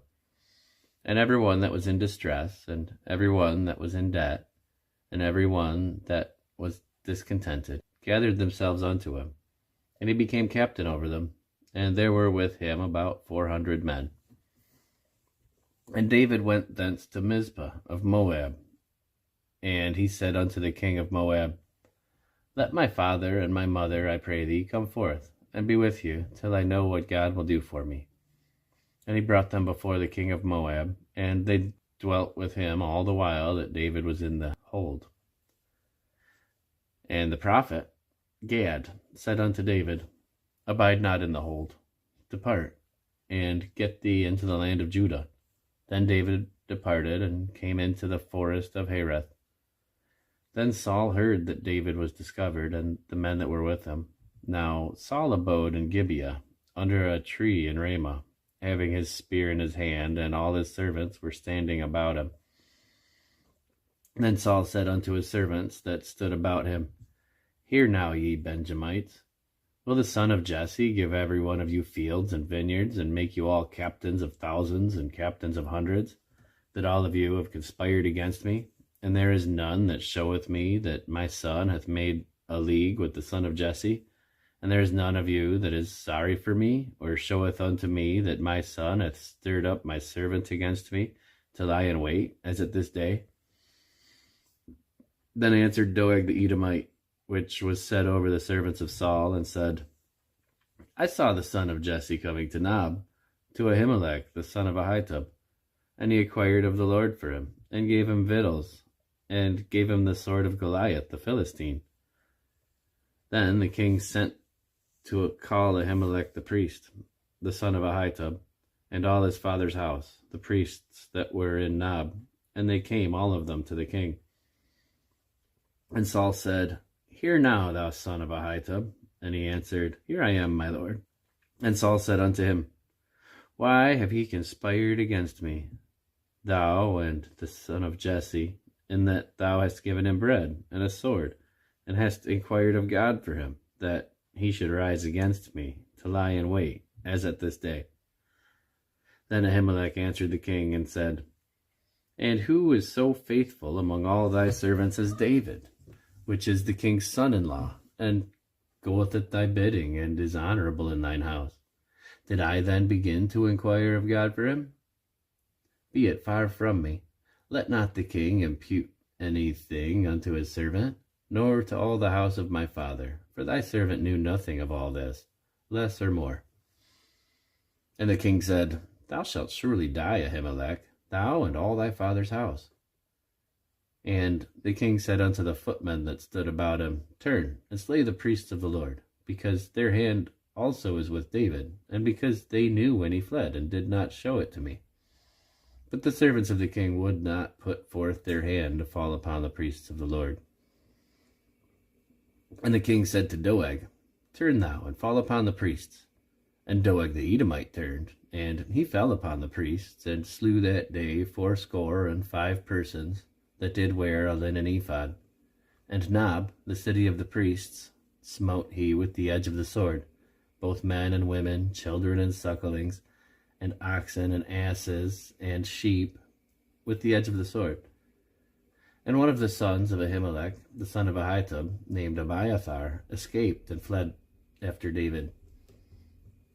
And Abiathar showed David that Saul had slain the Lord's priests. And David said unto Abiathar, I knew it that day, when Doeg the Edomite was there, that he would surely tell Saul, I have occasioned the death of all the persons of thy father's house. Abide thou with me, fear not, for he that seeketh my life seeketh thy life, but with me thou shalt be in safeguard. Then they told David, saying, Behold, the Philistines fight against Keilah, and they rob the threshing floors. Therefore David inquired of the Lord, saying, Shall I go and smite these Philistines? And the Lord said unto David, Go, and smite the Philistines, and save Keilah. And David's men said unto him, Behold, we be afraid here in Judah. How much more then if we come to Keilah against the armies of the Philistines? Then David inquired of the Lord yet again, and the Lord answered him and said, Arise, go down to Keilah, for I will deliver the Philistines into thine hand. So David and his men went to Keilah, and fought with the Philistines, and brought away their cattle, and smote them with a great slaughter. So David saved the inhabitants of Keilah. And it came to pass, when Abiathar the son of Ahimelech fled to David to Keilah, that he came down with an ephod in his hand. And it was told Saul that David was come to Keilah, and Saul said, God hath delivered into mine hand, for he is shut in by entering into a town that hath gates and bars. And Saul called all the people together to war, to go down to Keilah, to besiege David and his men. And David knew that Saul secretly practiced mischief against him, and he said to Abiathar the priest, Bring hither the ephod. Then said David, O Lord God of Israel, thy servant hath certainly heard that Saul seeketh to come to Keilah, to destroy the city for my sake. Will the men of Keilah deliver me up into his hand? Will Saul come down, as thy servant hath heard? O Lord God of Israel, I beseech thee, tell thy servant. And the Lord said, He will come down. Then said David, Will the men of Keilah deliver me and my men into the hand of Saul? And the Lord said, They will deliver thee up. Then David and his men, which were about 600, arose and departed out of Keilah, and went whithersoever they could go. And it was told Saul that David was escaped from Keilah, and he forbare to go forth. And David abode in the wilderness in strongholds, and remained in a mountain in the wilderness of Ziph. And Saul sought him every day, but God delivered him not into his hand. And David saw that Saul was come out to seek his life, and David was in the wilderness of Ziph in a wood. And Jonathan Saul's son arose, and went to David in the wood, and strengthened his hand in God. And he said unto him, Fear not, for the hand of Saul my father shall not find thee, and thou shalt be king over Israel, and I shall be next unto thee, and that also Saul my father knoweth. And they two made a covenant before the Lord, and David abode in the wood, and Jonathan went to his house. Then came up the Ziphites to Saul to Gibeah, saying, Doth not David hide himself with us in strongholds in the wood? in the hill of Hachilah, which is on the south of Jeshimon. Now therefore, O king, come down according to all the desire of thy soul to come down, and our part shall be to deliver him into the king's hand. And Saul said, Blessed be ye of the Lord, for ye have compassion on me. Go, I pray you, prepare yet, and know, and see his place where his haunt is, and who hath seen him there. For it is told me that he dealeth very subtly. See therefore, and take knowledge of all the lurking places where he hideth himself, and come ye again to me with the certainty, and I will go with you. And it shall come to pass, if he be in the land, that I will search him out throughout all the thousands of Judah. And they arose and went to Ziph before Saul, but David and his men were in the wilderness of Maon, in the plain on the south of Jeshimon. Saul also and his men went to seek him. And they told David, wherefore he came down into a rock and abode in the wilderness of Maon. And when Saul heard that, he pursued after David in the wilderness of Maon. And Saul went on this side of the mountain, and David and his men on that side of the mountain. And David made haste to get away for fear of Saul, for Saul and his men compassed David and his men round about to take them. But there came a messenger unto Saul, saying, Haste thee and come, for the Philistines have invaded the land. Wherefore Saul returned from pursuing after David, and went against the Philistines. Therefore they called that place Selah Hamalekath. And David went up from thence, and dwelt in his strongholds at En-gedi. And it came to pass, when Saul was returned from following the Philistines, that it was told him, saying, Behold, David is in the wilderness of En-gedi. Then Saul took 3,000 chosen men out of all Israel, and went to seek David and his men upon the rocks of the wild goats. And he came to the sheepcotes by the way, where was a cave, and Saul went in to cover his feet, and David and his men remained in the sides of the cave. And the men of David said unto him, Behold, the day of which the Lord said unto thee, Behold, I will deliver thine enemy into thine hand, that thou mayest do to him as it shall seem good unto thee. Then David arose, and cut off the skirt of Saul's robe privily. And it came to pass afterward, that David's heart smote him, because he had cut off Saul's skirt.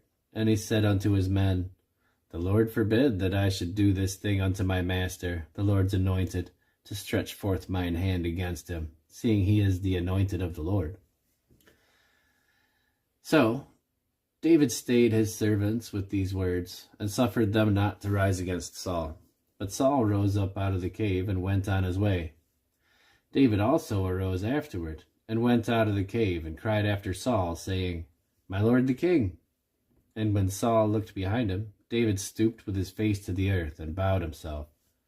And David said to Saul, Wherefore hearest thou the men's words, saying, Behold, David seeketh thy hurt? Behold, this day thine eyes have seen how that the Lord hath delivered thee today into mine hand in the cave. And some bade me kill thee, but mine eye spared thee, and I said, I will not put forth my hand against my Lord, for he is the Lord's anointed.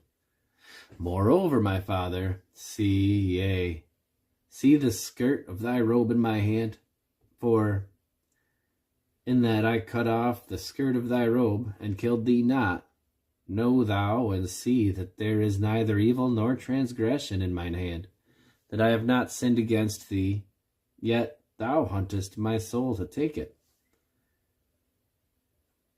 The Lord judge between me and thee, and the Lord avenge me of thee, but mine hand shall not be upon thee. As saith the proverb of the ancients, Wickedness proceedeth from the wicked, but mine hand shall not be upon thee. After whom is the king of Israel come out? After whom dost thou pursue? After a dead dog, after a flea. The Lord therefore be judge, and judge between me and thee, and see, and plead my cause, and deliver me out of thine hand. And it came to pass, when David had made an end of speaking these words unto Saul, that Saul said, Is this thy voice, my son David? And Saul lifted up his voice and wept. And he said to David, Thou art more righteous than I, for thou hast rewarded me good, whereas I have rewarded thee evil. And thou hast showed this day how that thou hast dealt well with me, forasmuch as when the Lord had delivered me into thine hand, thou killedst me not. For if a man find his enemy, will he let him go well away? Wherefore the Lord reward thee good, for that thou hast done unto me this day. And now behold, I know well that thou shalt surely be king, and that the kingdom of Israel shall be established in thine hand.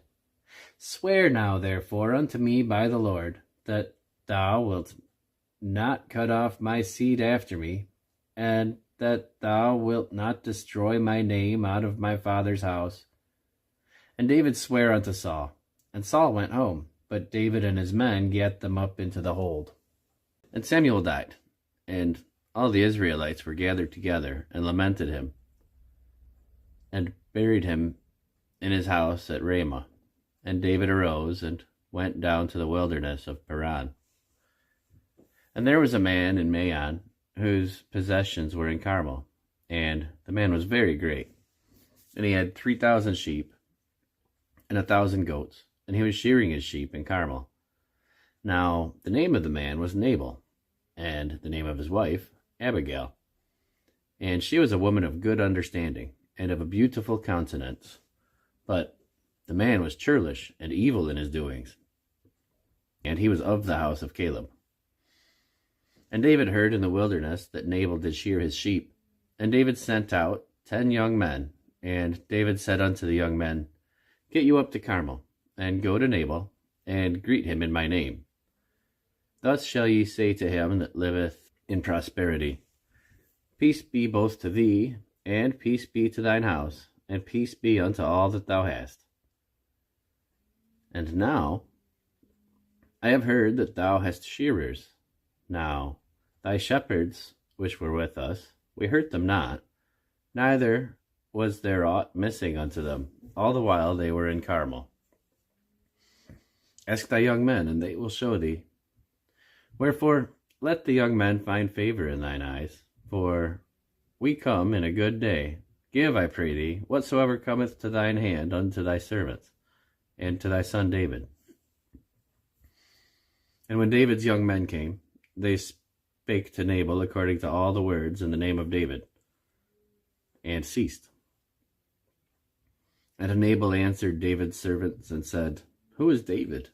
And who is the son of Jesse? There be many servants nowadays that break away every man from his master. Shall I then take my bread and my water and my flesh that I have killed for my shearers, and give it unto men whom I know not whence they be? So David's young men turned their way, and went again, and came and told him all those sayings. And David said unto his men, Gird ye on every man his sword. And they girded on every man his sword, and David also girded on his sword. And there went up after David about 400 men, and 200 abode by the stuff. But one of the young men told Abigail, Nabal's wife, saying, Behold, David sent messengers out of the wilderness to salute our master, and he railed on them. But the men were very good unto us, and we were not hurt, neither missed we anything, as long as we were conversant with them, when we were in the fields. They were a wall unto us, both night and day, all the while we were with them, keeping the sheep. Now therefore know and consider what thou wilt do, for evil is determined against our master, and against all his household. For he is such a son of Belial that a man cannot speak to him.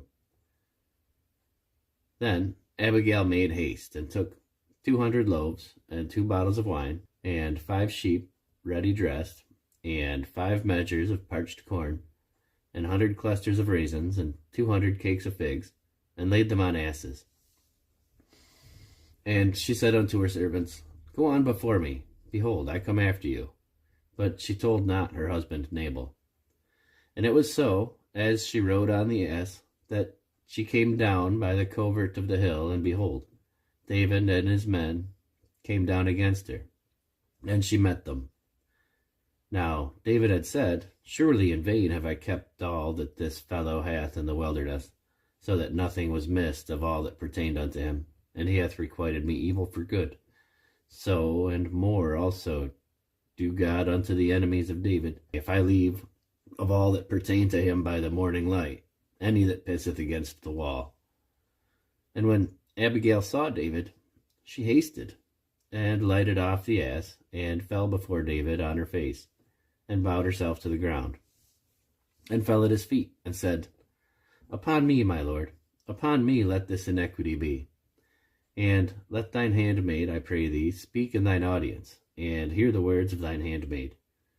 Let not my lord, I pray thee, regard this man of Belial, even Nabal, for as his name is, so is he. Nabal is his name, and folly is with him. But I, thine handmaid, saw not the young men of my lord, whom thou didst send. Now therefore, my lord, as the Lord liveth, and as thy soul liveth, seeing the Lord hath withholden thee from coming to shed blood, and from avenging thyself with thine own hand, now let thine enemies, and they that seek evil to my lord, be as Nabal. And now this blessing which thine handmaid had brought unto my lord, let it even be given unto the young men that follow my lord.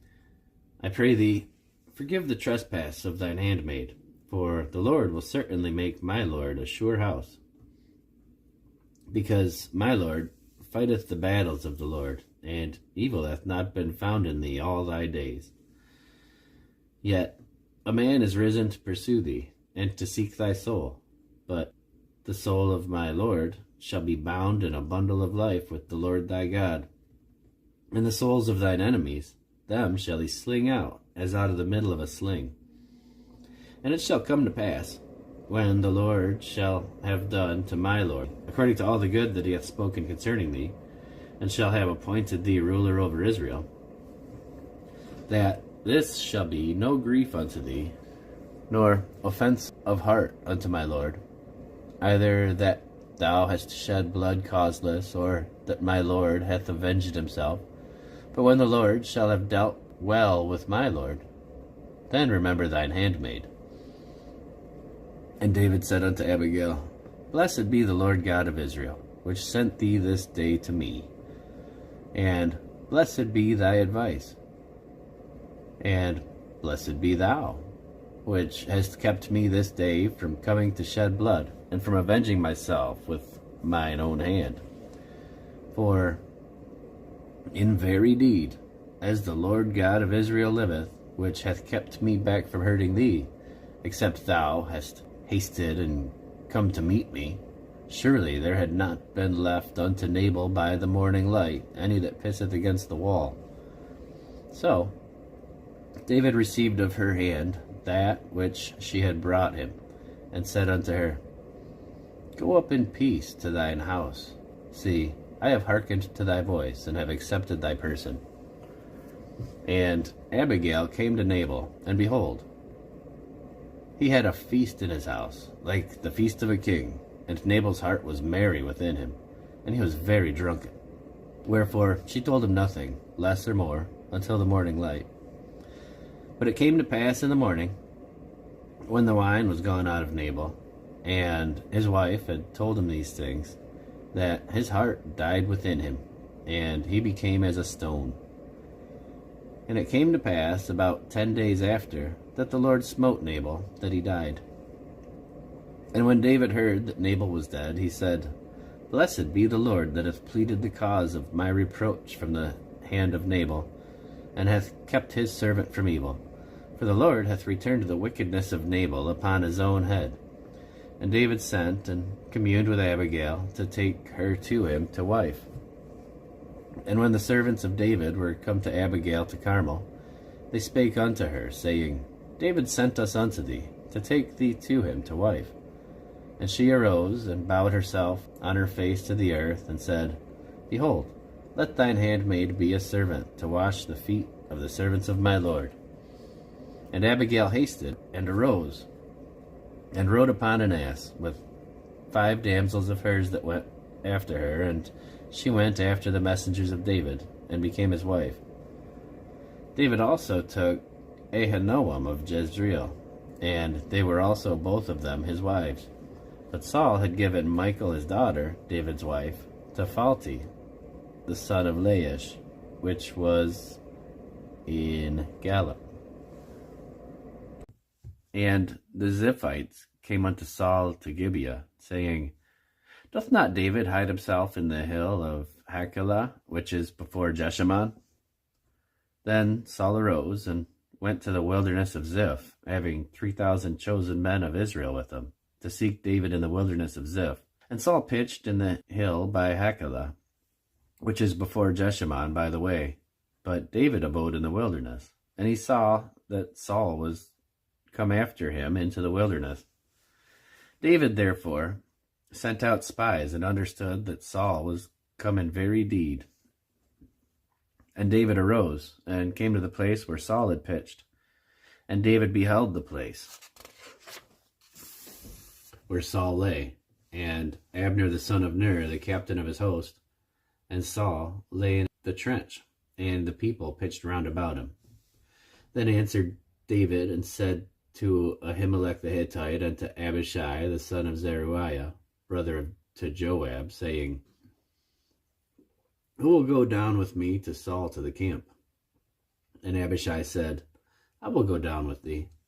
So David and Abishai came to the people by night, and behold, Saul lay sleeping within the trench, and his spear stuck in the ground at his bolster. But Abner and the people lay round about him. Then said Abishai to David, God hath delivered thine enemy into thine hand this day. Now therefore let me smite him, I pray thee, with the spear, even to the earth at once, and I will not smite him the second time. Then David said to Abishai, Destroy him not, for who can stretch forth his hand against the Lord's anointed and be guiltless? David said furthermore, As the Lord liveth, the Lord shall smite him, or his days shall come to die, or he shall descend into battle and perish. The Lord forbid that I should stretch forth mine hand against the Lord's anointed. But, I pray thee, take thou now the spear that is at his bolster, and the cruse of water, and let us go. So David took the spear and the cruse of water from Saul's bolster, and they gat them away, and no man saw it, nor knew it, neither awaked, for they were all asleep, because a deep sleep from the Lord was fallen upon them. Then David went over to the other side, and stood on the top of an hill afar off, a great space being between them. And David cried to the people, and to Abner the son of Ner, saying, Answerest thou not, Abner? Then Abner answered and said, Who art thou that criest to the king? And David said to Abner, Art not thou a valiant man? And who is like to thee in Israel? Wherefore then hast thou not kept the Lord thy king? For there came one of the people in to destroy the king thy lord. This thing is not good that thou hast done. As the Lord liveth, ye are worthy to die, because ye have not kept your master the Lord's anointed. And now see where your king's spear is, and the cruse of water that was at his bolster. And Saul knew David's voice, and said, Is this thy voice, my son David? And David said, It is my voice, my lord, O king. And he said, Wherefore doth my lord thus pursue after his servant? For what have I done, or what evil is in mine hand? Now therefore I pray thee, let my lord the king hear the words of his servant. If the Lord have stirred thee up against me, let him accept an offering. But if they be the children of men, cursed be they before the Lord, for they have driven me out this day from abiding in the inheritance of the Lord, saying, Go, serve other gods. Now therefore, let not my blood fall to the earth before the face of the Lord, for the king of Israel is come out to seek a flea, as when one doth hunt a partridge in the mountains. Then said Saul, I have sinned. Return, my son David, for I will no more do thee harm, because my soul was precious in thine eyes this day. Behold, I have played the fool, and have erred exceedingly.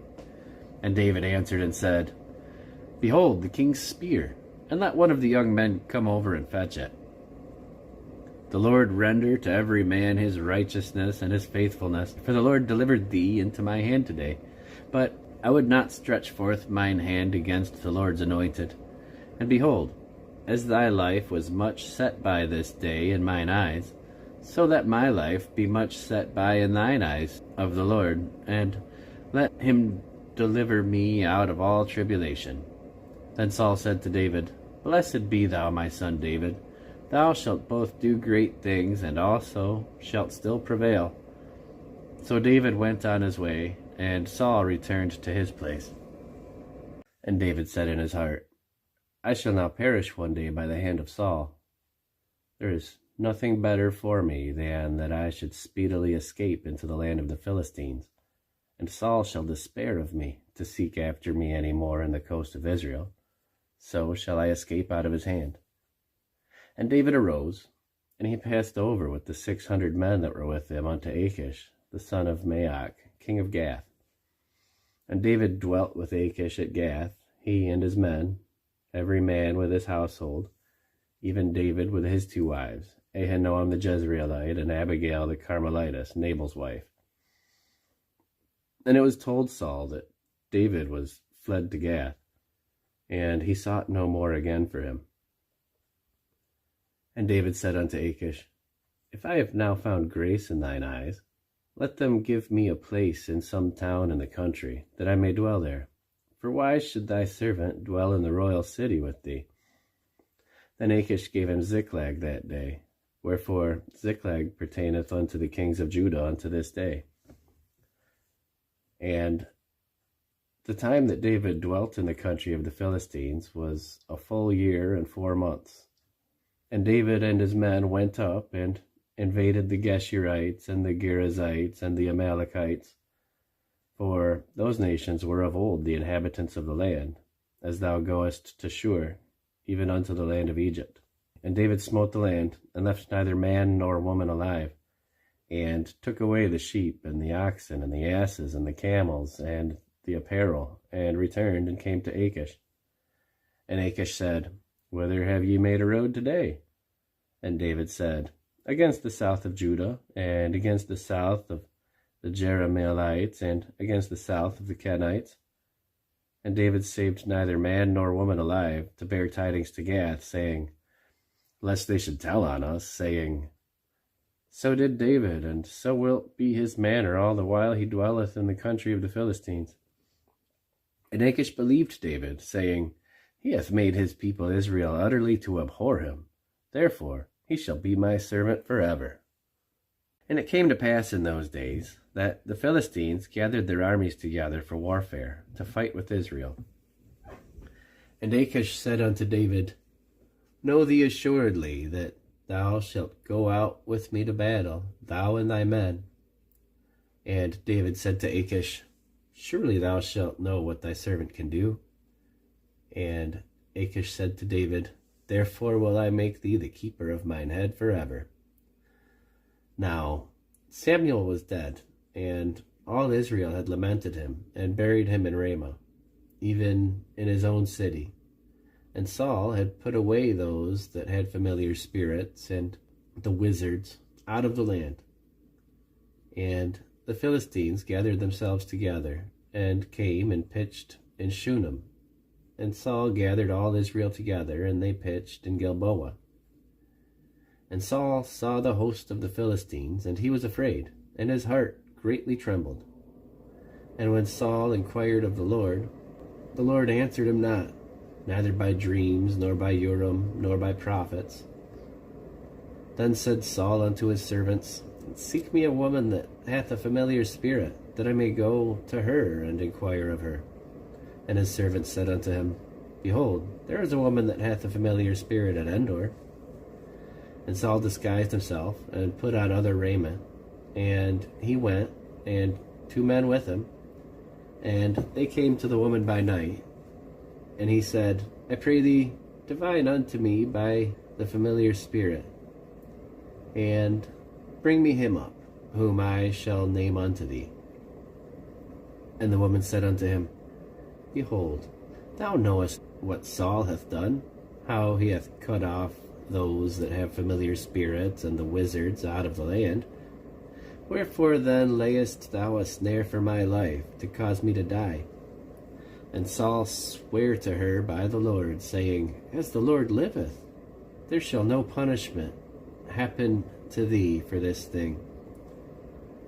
Then said the woman, Whom shall I bring up unto thee? And he said, Bring up Samuel. And when the woman saw Samuel, she cried with a loud voice.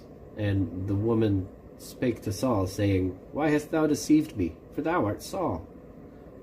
And the king said unto her, Be not afraid, for what sawest thou? And the woman said unto Saul, I saw gods ascending out of the earth. And he said unto her, What form is he of? And she said, An old man cometh up, and he is covered with a mantle. And Saul perceived that this was Samuel, and he stooped with his face to the ground and bowed himself. And Samuel said to Saul, Why hast thou disquieted me to bring me up? And Saul answered, I am sore distressed, for the Philistines make war against me, and God is departed from me, and answereth me no more, neither by prophets nor by dreams. Therefore I have called thee, that thou mayest make known unto me what I shall do. Then said Samuel, Wherefore then dost thou ask of me, seeing the Lord is departed from thee, and is become thine enemy? And the Lord hath done to him as he spake by me, for the Lord hath rent the kingdom out of thine hand, and given it to thy neighbor, even to David, because thou obeyedst not the voice of the Lord, nor executedst his fierce wrath upon Amalek. Therefore hath the Lord done this thing unto thee this day. Moreover, the Lord will also deliver Israel with thee into the hand of the Philistines, and tomorrow shalt thou and thy sons be with me. The Lord also shall deliver the host of Israel into the hand of the Philistines.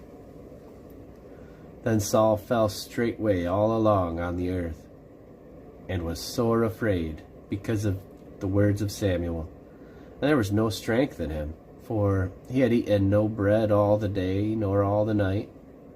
And the woman came unto Saul, and saw that he was sore troubled, and said unto him, Behold, thine handmaid hath obeyed thy voice, and I have put my life in mine hand, and have hearkened unto thy words which thou spakest unto me. Now therefore I pray thee, hearken thou also unto the voice of thine handmaid, and let me set a morsel of bread before thee, and eat, that thou mayest have strength when thou goest on thy way. But he refused, and said, I will not eat. But his servants, together with the woman, compelled him, and he hearkened unto their voices. So he arose from the earth, and sat upon the bed. And the woman had a fat calf in the house, and she hasted and killed it, and took flour, and kneaded it, and did bake unleavened bread thereof. And she brought it before Saul, and before his servants, and they did eat. Then they arose up, and went away that night. Now the Philistines gathered together all their armies to Aphek, and the Israelites pitched by the fountain which is in Jezreel. And the lords of the Philistines passed on by hundreds and by thousands, but David and his men passed on in the rearward with Achish. Then said the princes of the Philistines, What do these Hebrews here? And Achish said unto the princes of the Philistines, Is not this David, the servant of Saul, the king of Israel, which hath been with me these days or these years? and I have found no fault in him since he fell unto me unto this day. And the princes of the Philistines were wroth with him. And the princes of the Philistines said unto him, Make this fellow return, that he may go again to his place which thou hast appointed him. And let him not go down with us to battle, lest in the battle he be an adversary to us. For wherewith should he reconcile himself unto his master? Should it not be with the heads of these men? Is not this David, of whom they sang one to another in the dances, saying, Saul slew his thousands, and David his 10,000s? Then Achish called David, and said unto him, Surely, as the Lord liveth, thou hast been upright, and thy going out and thy coming in with me in the host is good in my sight. For I have not found evil in thee since the day of thy coming unto me unto this day. Nevertheless, the Lord's favour thee not. Wherefore now return, and go in peace, that thou displease not the lords of the Philistines. And David said unto Achish, But what have I done? And what hast thou found in thy servant, so long as I have been with thee unto this day, that I may not go fight against the enemies of my lord the king? And Achish answered and said to David, I know that thou art good in my sight, as an angel of God. Notwithstanding, the princes of the Philistines have said, He shall not go up with us to the battle. Wherefore now rise up early in the morning with thy master's servants that are come with thee, and as soon as ye be up early in the morning, and have light, depart. So David and his men rose up early to depart in the morning, to return into the land of the Philistines. And the Philistines went up to Jezreel. And it came to pass, when David and his men were come to Ziklag on the third day, that the Amalekites had invaded the south and Ziklag, and smitten Ziklag, and burned it with fire, and had taken the women captives that were therein, and slew not any, either great or small, but carried them away, and went on their way.